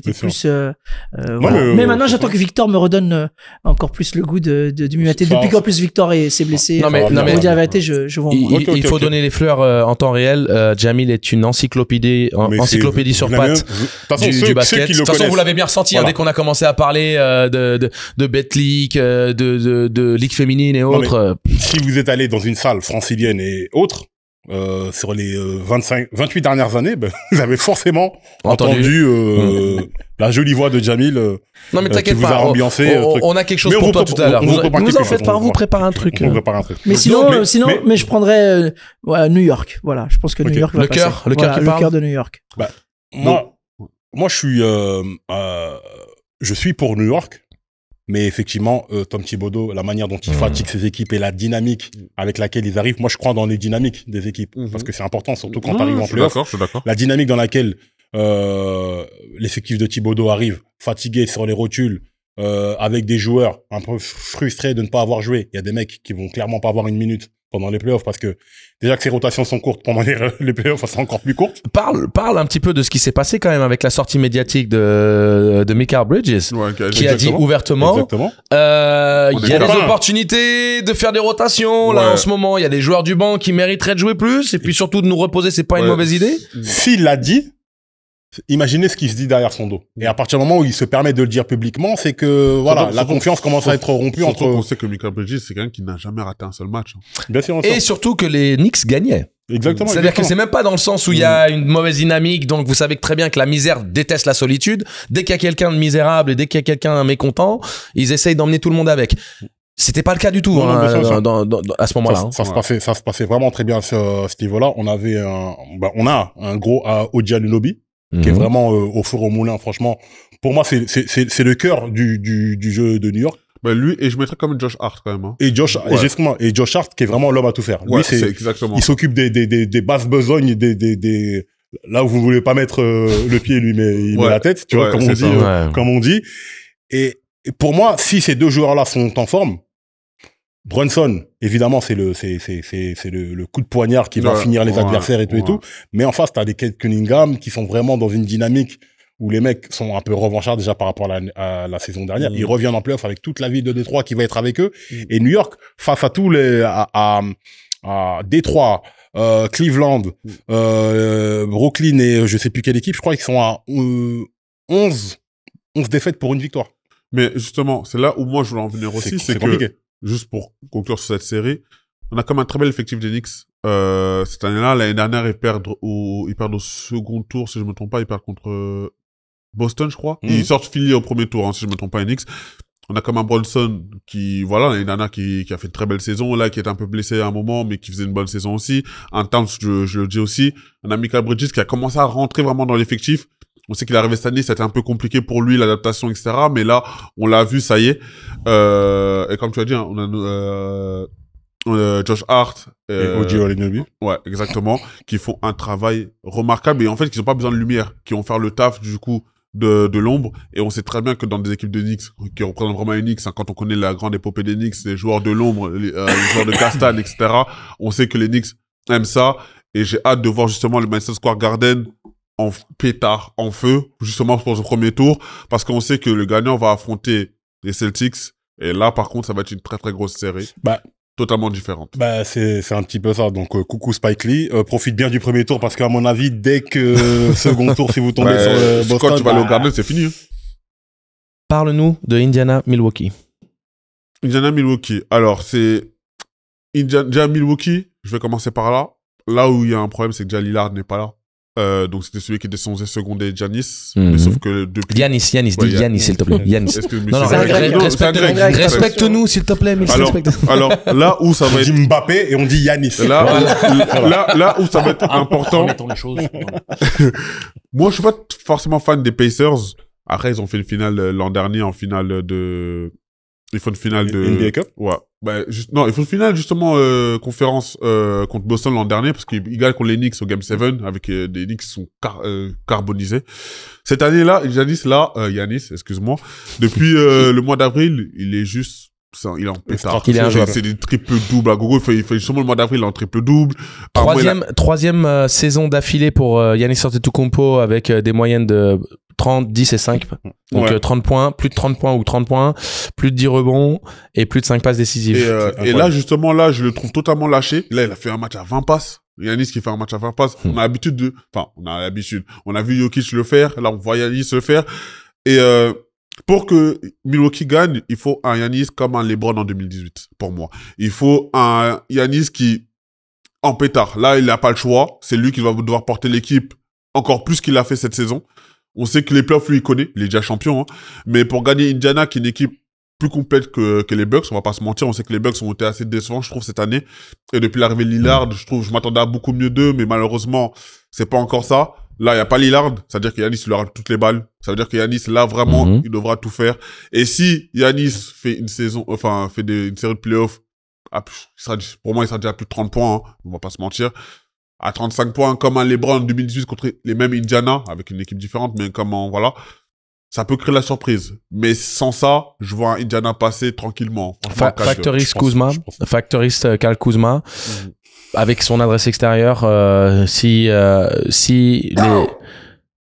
les coéquipiers d'Giannis Antetokounmpo sont en capacité de mettre dedans, sachant qu'il va forcément attirer toutes les attentions et tout le stratagème défensif qui va être mis en place pendant cette série de la part des Pacers, tout va être... Alors, j'invente pas l'eau chaude, hein, on va essayer de ralentir le Greek Freak. Très bien. Lillard qui manque, c'est coûteux. Mais 8 victoires d'affilée pour les Bucks. Antetokounmpo, quoi qu'il arrive, c'est un joueur qui individuellement est en capacité de gagner une série. Et contre n'importe qui. Ouais, je suis d'accord. Et je pense surtout que ça va être la capacité de ses coéquipiers de mettre dedans. Parce que quand tu fais 20 passes décisives, ça traduit quoi? Ta qualité individuelle, mais la capacité de tes coéquipiers de mettre dedans quand tu les décales. Donc si les Bucks arrivent à confirmer cette bonne dynamique, je pense, malgré le désavantage de ne pas avoir la maison, je pense que Milwaukee est capable de le faire. Et moi, j'ai envie d'être patriote. Pas Mariani, pas Medinata. Let's go. Voilà. J'ai pas compris, mais j'ai pas compris un seul mot, mais bon, c'est pas grave. En gros, il est pour les Bucks. Voilà. Ça devait vouloir dire ça, effectivement. Voilà. Non, moi, je crois pas dans les Bucks pour la simple et bonne raison, comme tu l'as dit. Giannis, il est trop seul. Il y a toujours eu un problème avec les Bucks. Il y a toujours un problème en playoff pour Giannis, même quand il gagne le titre. La seconde option. T'as vu le problème Chris Middleton. T'as eu le problème de Lillard. Et là, t'as le problème, qu'est-ce qui reste? Kuzma. Moi, je pense pas. À partir du moment où tu ralentis Giannis, même s'il met ses 35 points, si t'arrives à faire en sorte que le supporting cast, là, il soit en dessous, il soit bien pris, c'est fini. Je pense que ça va être une série très facile à gagner pour Indiana. En plus, Indiana qui a une grosse force de frappe offensive. C'est ça. Okay. Juste avant voilà. Donc, il y a les play-ins, bien évidemment, qui se jouent aussi à l'Est, hein, on l'a dit. Donc, on a Orlando-Atlanta, si je me trompe pas. Oui. Et on a un Miami-Chicago. Exactement. Miami-Chicago, qui va affronter les deux équipes à 60 victoires, qui sont Cleveland et Boston. On va pas se mentir, je vois aucune équipe du pays. Non, mais franchement, non, mais de toute façon, même si on avait 2 heures encore à discuter de tout ça, j'allais dire, s'il vous plaît, les gars, passons à autre chose. Voilà. Et justement, voilà, juste anecdote, hein, ça fait Cleveland et Boston à 60 victoires. C'est très rare de voir 2 équipes à 60 victoires. OKC aussi 60 surtout dans la même conférence. Voilà. Surtout à l'Est. Donc c'est plus arrivé depuis 2009, depuis 2008 ou 2009, hein. 2009 avec les Lakers de LeBron, Boston de KG, de voilà, etc. 2009 ou 2019? 2009. Parce que t'as dit les Lakers de LeBron. Les Lakers de Kobe, Cleveland de LeBron. Voilà. Et bien évidemment Boston 2008, Paul Pierce, etc. Et on peut rappeler, comme je suis très bien la NBA, que le coach de Cleveland n'est autre que l'assistant coach de l'équipe de France de basketball. Kenny Atkinson. Voilà. Qui a fait une saison. Non, c'est vrai. Voilà, donc c'est juste pour t'expliquer que depuis qu'il était aux Jeux Olympiques avec l'équipe de France. Il n'aime pas être moyen, vous comprenez. Donc voilà. Cleveland, Ok. de toute façon, je pense qu'on verra un Cleveland-Boston en finale de conf, assez rapidement. Je pense pour moi, Boston ira en finale NBA. En tout cas, c'est mon avis à l'heure où je parle aujourd'hui. Malheureusement. Maintenant. Pourtant, t'as les couleurs de Cleveland. Et pourtant. Il a les couleurs. Voilà. En tout cas, la conférence Ouest. La conférence Ouest, bah, c'est là qu'on a de zinzin. C'est l'Euroleague. C'est l'Euroleague. L'Ouest, c'est la guerre. C'est une conférence entre le 3e et le 8e, il y a peut-être 2-3 matchs d'écart. Non, mais c'est ça, en fait. C'est totalement dingue. Donc, on a les affiches, hein, Lakers, Minnesota. Ça, c'est joué à la dernière journée. Exactement, Lakers, Minnesota. À la dernière journée, alors qu'on voyait un Golden State Lakers au premier tour. Mais en play-in, Golden State, ils sont jamais très bons. Ouais, mais ils sont jamais très bons. On a aussi un Clippers Denver. Clippers Denver, là, je pense que ça va être une série. Pour moi, ça va être la meilleure série de. Avant qu'on parte dans cette série-là, petit pronostic au niveau des play-in. Est-ce que vous pensez que les Warriors vont conjurer le sort et sortir indemne? Ouais. J'y croyais pas, mais Jimmy Buckets avec Jimmy Butler, je pense que ça. Moi, c'est plutôt le contexte de Memphis en fait. Je pense que Memphis est très confus. Que Memphis avec Isalo qui vient de reprendre les rênes. Tout a été chamboulé dernier moment. Je pense que le système offensif n'est pas mis en place et même s'il va donner plus de liberté à Ja Morant de pouvoir être Ja Morant tout simplement, de jouer les pick and roll et autres, je pense que c'est trop tard. Je pense que après attention, t'as Triple J là qui est sur une grosse saison. Je suis tout à fait d'accord avec toi. Je ne dis pas qu'ils sont pas dangereux. Et en plus sur un match coup près, Euroleague, un format que tu connais bien, un format que tu affectionnes. Donc forcément, pourquoi pas. Mais dans l'absolu. Voilà, je pense que Golden State va s'en tirer. Franchement, pour la legacy de Golden State et de si ça sort, s'ils sortent là, le truc, c'est très moche. C'est chaud. Sacramento Dallas, j'ai envie de vous dire, on s'en fout. Je vous le dis gentiment, on s'en fout parce que ça n'a aucune importance dans le sens où ces équipes-là n'ont pas les capacités de survivre dans une conférence beaucoup trop costaud. Anthony Davis qui est revenu. Mais je vois comme les Kings. De toute façon, aussi, les Dallas Guys sera sur un gros match de Davis, mais en tout cas, je vois les Kings qui affronteront, de toute façon, soit les vainqueurs de Golden State, on rappelle, hein, Golden State Memphis va affronter Houston. Houston, je voudrais mettre un petit mot dessus quand même parce qu'ils ont fait une excellente saison. Très bien. On va traiter et de Houston et de la série de Denver. Exactement. Mentionnons juste OKC qui va rouler c'est pour ça que justement je voulais annoncer les deux parce que justement Houston n'a pas encore son adversaire, hein, l'aura ce soir. Ça n'a pas d'importance. Et OKC, bah si comme si si c'est Golden State au premier tour, c'est pas pareil. C'est pas pareil du tout. D'ailleurs on a eu une confrontation Golden State Houston il y a pas longtemps, hein, je crois qu'il y a une semaine ou deux et Curry a fini à 3 points. Justement grâce au coaching de Ime Udoka. Il faut le féliciter parce qu'il a fait un énorme coaching sur Houston. Franchement, moi j'ai envie de voir cette série. J'ai envie de voir Houston Golden State juste pour voir comment est-ce que Ime Udoka va être en capacité de prolonger un game plan qui permette de vraiment réduire l'impact de Curry et de voir comment Golden State va s'adapter à l'opposé face à une équipe qui va jouer extrêmement physique, qui va brutaliser Curry. Hein. On a vu que chaque mouvement, chaque tentative de démarquage, chaque tentative de coupe de Curry, il avait un corps sur lui. Il était bumpé, il était repoussé au plus loin. Ouais, voilà. Ime Udoka a fait un travail. C'est que vous faites que de la fiction. Oui, mais tu c'est ça qui est intéressant. C'est ça qui est intéressant. Mais après, tu te projettes quand même sur une configuration où, selon les match-up, tu te dis, OK, il y a une histoire. Il y a une histoire et on fait une sorte de fiction, certes, mais qui est complète parce qu'on voit tous les match-up. Bon, bah, si c'est eux qui passent, voilà ce qui va se passer. Si c'est eux qui passent, voilà ce qui va se passer. En fonction des dynamiques des équipes et des match-up sur les différents postes. Je pense que personne ne voit Houston finir deuxième de l'Ouest. Personnellement, non, mais moi, je ne vois pas. Et en franchement. tout cas, voilà, faut féliciter quand même les équipes qui le méritent, surtout qu'on a eu une très très grosse année à la Conférence Ouest où c'était le plus homogène possible, hein, concrètement. Oui, il n'y a jamais eu autant de densité. Voilà. Donc on a parlé d'OKC, hein, qui a fait sa saison légendaire, hein, quasiment 68 victoires. C'est ça? Ouais. 68 victoires. à une victoire d'égaliser les Bulls. Juste pour revenir sur Houston rapidement. Vas-y. Parce que tu vas vite, hein. Slow down, son.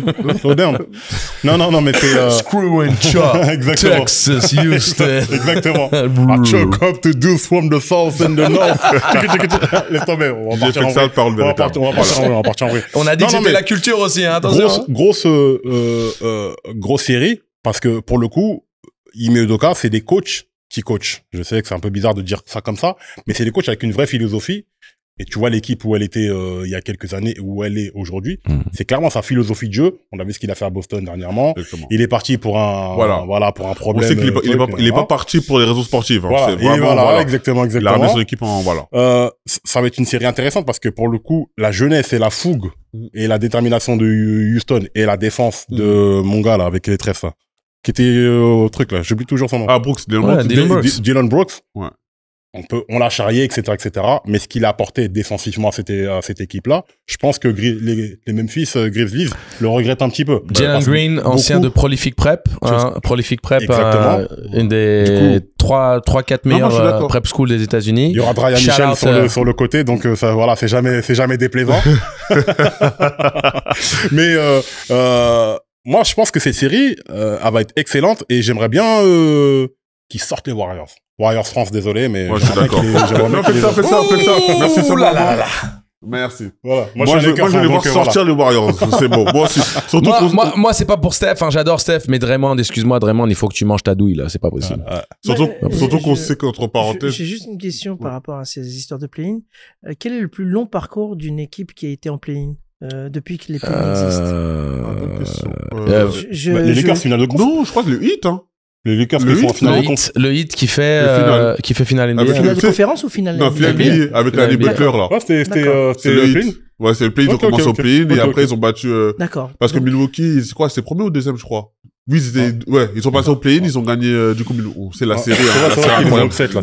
Mais à vous écouter tous les trois depuis tout à l'heure, j'ai l'impression qu'aucun qui fait les play-in n'a une chance de passer ne serait-ce que le tour suivant. Cette année, non. Sauf Golden State. Sauf Golden State. Sauf Golden State. C'est vrai que les équipes qui sont en tête, là, sont très très fortes. Elles ont gagné énormément de matchs. Donc, franchement, ce serait la vérité d'une saison régulière n'est pas la vérité des play-in. Voilà. C'est pour ça que Golden State, c'est le facteur X. Mais les autres, voilà. Parce que t'as le meilleur shooter de l'histoire et qui peut on s'en souvient. Et Jimmy Butler qui vient d'arriver, qui apporte quand même une dangerosité. Playoff Jimmy, ça peut être quelque chose. Les play-in, ça arrive assez récemment. Donc, voilà. Nuggets Clippers. C'est la série dont il faut qu'on discute. Et je pense qu'on peut boucler sur ça. Oh, on va parler des Lakers. Non mais c'est bon. Oh non, en plus c'est une série de ouf contre Minnesota. Moi je suis d'accord avec toi. Lakers. Quand même. Au revoir Rudy, désolé. Attends. Identifie lequel va être le plus court des deux thèmes. Entre Denver Clippers et Lakers Minnesota. Ça va être lequel dont on va parler le moins longtemps? C'est le nôtre. Lakers. Alors parle des Lakers en premier. Non, c'est Nuggets. Non, mais en fait, clairement, les Lakers, le match-up, il est très intéressant. Ouais. Mais faut parler de la dynamique des Lakers avec Luka. Et avec Austin Reeves, qui est en pétard. Et c'est limite si LeBron n'est pas la troisième option. C'est vous dire à quel point la dynamique, elle est incroyable. Magnifiquement coaché par JJ Redick, qui a fait un travail remarquable. Il a réussi à les hisser dans le haut du classement. Et c'est franchement, sur le papier, si on t'avait dit ça au début de saison, on l'aurait jamais cru. Le match-up, il est très intéressant avec l'équipe de Minnesota, parce que je trouve qu'en termes de match-up de poste à poste, ça se joue bien. À l'intérieur, il y a un problème, effectivement, du côté des Lakers, parce qu'il n'y a pas assez de... J'ai oublié comment il s'appelle leur jeune intérieur, là, qui manque un peu de maturité. Mais avec les armes offensives qu'ils ont au poste extérieur, avec Austin Reeves, qui marche sur l'eau actuellement, un Luka Doncic qui est en progression, là, qui est vraiment en pétard, surtout après la perf qu'il a réalisé pour son retour à Dallas. 45 points. C'est un truc de fou. Et un LeBron qui peut se mettre en distributeur de jeu, un peu en retrait, qui va mettre ses points, parce que c'est LeBron James qui met toujours son minimum de points, son minimum de rebonds, son minimum de passes. À part sur l'intérieur où effectivement, ils sont mieux fournis, les Wolves, avec Julius Randle et Rudy Gobert. Franchement, moi, je vois les Lakers passer, même pas en, moi, c'est plutôt, moi, c'est plutôt Naz Reid, hein, que Rudy. Rudy, il est intéressant dans le fait d'attraper du rebond offensif, mais je pense que Rudy va pas jouer énormément dans cette série. Ah, tu penses, pour des secondes chances, tout ça? Bah, Rudy va jouer. Mais il aura pas le même temps de jeu qu'il aurait sur une autre série. Je pense en fait qu'on a un peu ce profil. Vous vous souvenez de la bulle avec Dwight Howard qui a eu un temps de jeu très limité selon le match-up. Je pense que Rudy, ça va être un peu la même chose face aux Wolves. Il va pouvoir matcher potentiellement avec Naz Reid. Excusez-moi, pas avec Naz Reid, avec même pas. Je suis en train de penser au match-up avec les Lakers. Les Lakers vont jouer small ball face aux Wolves. Ils vont jouer sur de la vitesse, ils vont jouer sur du jeu écarté, ils vont jouer de la même manière qu'ils jouaient avec du côté de Dallas avec Doncic en chef d'orchestre ou avec les Browns. Ça va jouer du alley-oop et ça va surtout décocher des missiles de passe dans les corners pour shooter. Et Rudy Gobert a énormément de mal à défendre sur ce profil d'équipe. Et en plus, offensivement, excuse-moi, hein, je veux juste finir ça. Offensivement, il n'est pas suffisamment dangereux. Donc c'est pas pertinent de l'avoir sur le terrain parce qu'il va souffrir en défense et offensivement, il va amener un petit peu de post-up. Enfin, je dis un peu de post-up, malheureusement non. Il va amener, je veux dire, un peu de présence au poste bas par rapport au travail de Sapp qu'il fera sur le rebond offensif et le fait qu'il faut respecter sa taille et ses segments. Mais Rudy Gobert contre les Lakers, c'est le banc. De la même manière que Dwight Howard dans la bulle, et il s'est retrouvé sur le banc. Et Javal Magui est plus talentueux offensivement que ne l'est Rudy Gobert. Il a ciré le banc dans la bulle. Après, c'est un autre contexte parce qu'en face, il va se retrouver face à Jackson Hayes et il joue. Mais LeBron peut jouer pivot dans cette configuration-là. Et si vous vous souvenez de comment les Lakers sont défendus face aux Dallas Mavericks, où Anthony Davis est tout de même un standing largement au-dessus d'un Julius Randle et consorts, ils ont fait une défense où ils étaient devant avec une aide défensive qui flottait de manière permanente, où ils ont complètement annihilé le jeu intérieur des Mavericks. Je pense qu'ils sont tout à fait en capacité de le faire de nouveau face à Minnesota dans cette configuration où Julius Randle rechercherait le jeu posté, mais je pense que ce qui va se passer, c'est que Naz Reid va chercher le tir à 3 points, il va jouer en périphérie, il va attaquer sur les close-out parce qu'il a cette mobilité et cette qualité technique individuelle de le faire. Et donc Rudy Gobert va se retrouver sur le banc. Je vous le dis, je vous l'annonce tout de suite, ne soyez pas surpris. Moi, je vais aller plus loin. Les Lakers, aujourd'hui, pour les arrêter, il faut avoir une grosse défense. Et aujourd'hui, le trio l'a fait mal, en fait, depuis maintenant quelques semaines. Et, parce que mais il veut pas être moyen, non, vous comprenez. C'est mon équipe de cœur, les Lakers. Donc s'il y a bien une équipe que je suis, c'est les Lakers. Et non, pour le coup, donc corrige tes propos, tu suis tous les championnats. Non, mais je suis que les Lakers, voilà, c'est tout.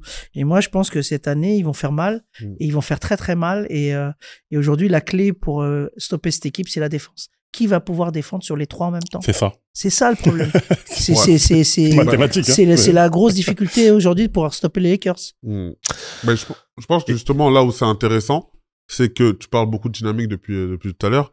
Il y a une dynamique aussi importante parce que les Lakers ont un calendrier très très très très difficile en avril. On sait qu'ils ont affronté pas mal de gros. Il y a la victoire par exemple sur OKC avec la manière. Il y a eu le retour de Doncic.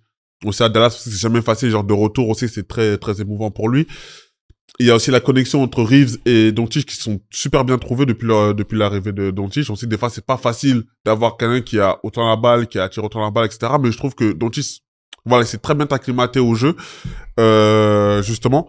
Après, Minnesota, quand même, ils font une très belle fin de saison. Edwards qui monte encore en puissance. On sait que Edwards, il a faim. On sait qu'il a envie. On sait qu'il y a eu, cette finale de conf contre Dallas justement où ils sont allés l'an dernier, donc il y a Doncic a déjà affronté Dallas Minnesota l'an dernier, on connaît la petite scène avec Rudy Gobert où il lui dit clairement qu'il peut pas défendre sur lui. Donc là Doncic il est en forme, faut rappeler qu'il a quand même fait les finales de NBA l'an dernier. T'as déjà vu Doncic mettre un tel effort défensif que sur les dernières semaines? C'est ça. Parce que là, pour le coup, il faut aussi donner le crédit là où le crédit est dû. JJ Redick a réussi à matrixer un petit peu Doncic et lui dire, écoute, Lucas, si tu t'investis pas défensivement, on ne va pas pouvoir concrétiser le potentiel offensif qui est le nôtre. C'est-à-dire que si tu fais un effort, je te demande pas d'être le stopper numéro 1, je te demande pas de mettre la pression tout terrain, mais je te demande de baisser un peu les fesses, avoir les mains actives, je te demande de respecter le plan de jeu défensif, si on fait des prises à 2, si on fait des aides défensives, de respecter tout ça. Et ça maximisera ton offense. Mais moi, j'ai rarement vu Lucas aussi actif au niveau défensif, en tout cas de montrer une volonté de faire certains efforts. Alors, on parle de sa fraîcheur ou autre, il a perdu du poids, il est en meilleure forme, certes, mais je pense aussi que psychologiquement, il s'est mangé quand même un électrochoc, bien sûr. Un électrochoc par rapport à tout ce qui s'est passé à Dallas, et je pense aussi qu'il a envie de se dire la meilleure réponse que je puisse donner va être sur le terrain, et si dès mon arrivée chez les Lakers on arrive à se hisser en finale et peut-être même à écrire une histoire de légende avec un titre, même si face à Boston c'est compliqué, et puis bien sûr faut terrasser OKC, mais bon, vu la démonstration qu'on a vue des Lakers face à OKC ces dernières semaines, pourquoi pas. L'effectif en tout cas est très intéressant, et en face moi je pense que Anthony Edwards il va être trop seul, donc il peut mettre 50 points, mais si tu mets 50 points et que les autres en mettent et justement je voudrais apporter aussi l'apport aussi de Rui Hachimura, parce qu'à un moment quand on a vu qu'il était blessé, et son retour a fait beaucoup de bien, ça a laissé des minutes à Dalton Connect, exactement, mais je trouve que voilà, l'équipe des Lakers s'est enfin trouvée. Comme tu as dit, on pensait pas qu'ils allaient faire cette saison-là. Ils sont à plus 50 victoires, c'est l'objectif, c'est la première année de coaching de JJ Redick, faut le rappeler, et 50 victoires, 3e place. Ils évitent aussi Denver en playoff jusqu'en finale de conf. Là on sait que Denver c'est le bouc émissaire c'est l'équipe qui a tabassé les Lakers ces dernières années. Donc pour moi, victoire de Lakers 4-2 max. Je vois pas de 4-3, je vois 4-2 max. Okay. Moi, je pense que le facteur X de cette série, ce sera Bronny James. Donc, Nuggets. Très belle fin. Bon, Nuggets Clippers. Nuggets Clippers. C'est la série la plus intrigante quand même. C'est, les gars, celui qui peut me dire qui va sortir victorieux de cette série, franchement, c'est un génie. Tu vois les Clippers passer? Je vois les Clippers passer, je veux juste voilà. C'est dingue ce que tu dis, hein. Non, j'ai expliqué pourquoi. T'as parlé de dynamique. Là, en face, on a comme le meilleur joueur du monde, hein. Jokic, voilà, on va pas rappeler encore qui il est. Il a fini officiellement sa saison en triple-double. Donc, il devient le 3e joueur en triple-double après Westbrook et Oscar Robertson. Malheureusement, un peu trop esselé cette année, je trouve. Là, en plus, le coach s'est fait virer, pour rappeler, hein. C'est une dinguerie. Le coach, plus le GM. Mike Malone. Le GM s'est fait virer. Donc là, ils sont un peu dans une dynamique où on sait que c'est compliqué quand ça arrive comme ça. Il y a pas mal de changements. On a vu pas mal de signes d'agacement de Jokic en fin de saison. Ou même sur le banc, on le voyait que voilà, hein. On a vu l'erreur de Westbrook aussi qui a coûté cher aussi à Denver. Et en face, on a une équipe des Clippers où personne parle d'eux. Là, et je pense que justement... Garde ce que tu vas dire sur les Clippers. Moi, Jamil, ça m'intéresse d'avoir ton avis sur ce qui s'est passé à Denver, là. Le GM et le coach qui sont virés à 3 matchs des playoffs.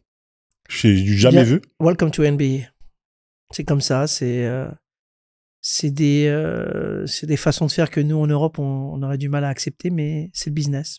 Et le business, faut l'accepter. Donc après, j'ai envie de vous dire welcome to professional basketball. Oui. Ça veut dire que au niveau du timing, c'est assez invraisemblable par rapport à la culture européenne, mais au niveau de virer des coachs, alors les GM de se faire virer en milieu de saison, ça en fait c'est le pack. C'est le pack. Et c'est au moment où expliquons un petit peu l'historique. Pourquoi est-ce que le pack saute? Il y a une dissension entre le GM et Mike Malone. Donc c'est Calvin Booth, hein, le GM, ancien joueur NBA, et Mike Malone, qui était même il y avait plus de communication entre les deux, hein. Il y avait déjà eu cette possibilité de voir Mike Malone sauter il y a quelques années. Le titre change la donne, prolonge un petit peu l'histoire d'amour entre Denver et son coach, mais la dissension qui existe entre le general manager qui lui voulait vraiment rajeunir un peu l'effectif, qui a drafté des joueurs pour le coup intéressants, mais qui revoit un petit peu à la baisse l'ambition de l'équipe, parce que quand tu injectes beaucoup de nouveaux sangs et de joueurs inexpérimentés et que toi tu essaies de confirmer ta place de cador en NBA, où on sait très bien qu'en playoff l'expérience fait la différence, les joueurs qui ont la capacité d'élever leur niveau de jeu, avec les rookies c'est une pièce en l'air, tu sais jamais ce qui peut se passer. Après ça, Ce sera peut-être l'objet d'un autre débat. Voilà, l'historique, c'est qu'il y a cette dissension-là, c'est que entre Mike Malone, qui a aussi, qu'est-ce qu'on a critiqué? On a critiqué le fait qu'ils n'ont pas réussi à conserver les vétérans qui ont permis de faire la différence en playoff quand KCP et donnez-moi le nom de l'autre, Brown. C'est Brown? Green aussi. C'est Green. Il y a Green, mais l'arrière. Oui, je vois ce qui est. Ouais, c'est Brown, n'est-ce pas? Je me trompe pas? Peut-être que je fais une erreur, vous me corrigez, mais son nom m'échappe. Mais c'est un arrière costaud qui a été absolument essentiel dans la conquête du titre pour Denver. Son nom m'échappe, ça m'énerve. Bref, quand ils n'ont pas réussi à conserver ces joueurs de rôle vétérans qui ont été déterminants, Mike Malone était Bruce Brown. Voilà. Merci. Brown. Donc, j'étais pas loin, j'ai dit Brown, c'était Brown. Il y a eu cette dissension qui s'est créée, il y a eu un fossé abyssal entre les deux. Et le problème, c'est qu'à un moment donné, comme je vous ai dit, la misère n'aime pas la solitude. Donc, le président qui entend dans une oreille, le GM, il est en train de me saboter. Le GM qui me dit, le coach, il veut pas s'aligner sur le programme. Et à un moment donné, ils ont dit, table rase. Mais le timing, Flexta. Le timing, il est pourri. C'est ça. Il est pourri. Mais vous allez me dire, ouais, mais Angelo, depuis qu'ils ont viré le GM, en tout cas que le GM sait qu'il ne va pas être prolongé et que le coach a sauté, ils ont fait 3 victoires d'affilée. Bon. Donc vous allez me dire, ouais, l'électrochoc a eu lieu. Mais j'ai envie de vous dire, est-ce que on donne pas à Mike Malone, qui a fait 10 ans, qui est le coach avec le plus de victoires dans l'histoire de la franchise, qui est le seul coach que Jokic ait connu, et aussi le fait qu'il faut penser aux circonstances atténuantes. Jamal Murray était blessé pendant une bonne période, et ça influence énormément le résultat des Nuggets. Jamal Murray et Jokic étaient dans une très bonne dynamique. Murray se blesse de nouveau. On compte plus sur Westbrook qu'on doit compter sur Westbrook.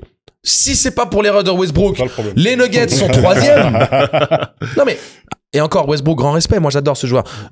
Les Nuggets pour un match seraient 3e.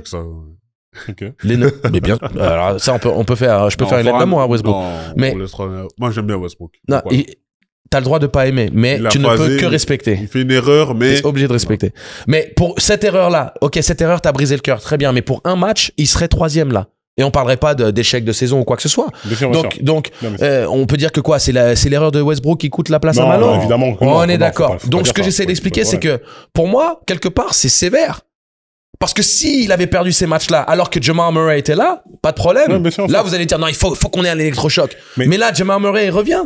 Et là, coïncidence, oui, il y a l'électrochoc psychologique. Oui, il y a eu un problème dans l'effort défensif que Mike Malone a critiqué ouvertement. Oui, il y avait pas une dynamique superbe. Mais les playoffs, c'est une nouvelle saison. Mais ça, je pense que ça fera l'objet d'une autre émission qu'on fera sur les moves les plus surprenants qu'il y a eu cette année et les propriétaires qui sont pas forcément du basket et qui font des choses qui sortent, tu vois ce que je veux dire, qu'on pourra mettre avec Dallas, etc., etc. Mais c'est l'objet d'une autre. Mais je pense que Jamil avait la parfaite formule. Welcome to the NBA. Welcome to mais là, on est en train de voir quand même des choses qu'on n'a pas vues par le passé et surtout des choses qui s'accumulent les unes avec les autres. Mais des gens qui sont pas dans le basket font des trucs hors normes. Kawhi Leonard. C'est là qu'il faut vraiment qu'on se concentre. Parce que là, t'avais commencé à parler des justement, en fait, pour moi, les Clippers, c'est une équipe dont personne parle cette année. Ils sont dans leur coin, ils font ce qu'ils ont à faire. À l'image, justement, de un Zubac, qui fait une très bonne saison cette année. Peut-être sa meilleure saison.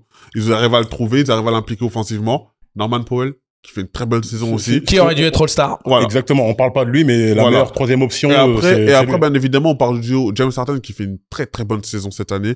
Ça fait un moment les gens le considèrent plus comme une superstar, mais il sait toujours jouer. Faut pas oublier que James Harden sait toujours jouer. On a vu le match contre Golden State là, 39 points. Là, il sera au NBA cette année. Voilà. Mais il sera dedans, il était All-Star, si je me trompe pas, il était All-Star. Et on a Kawhi.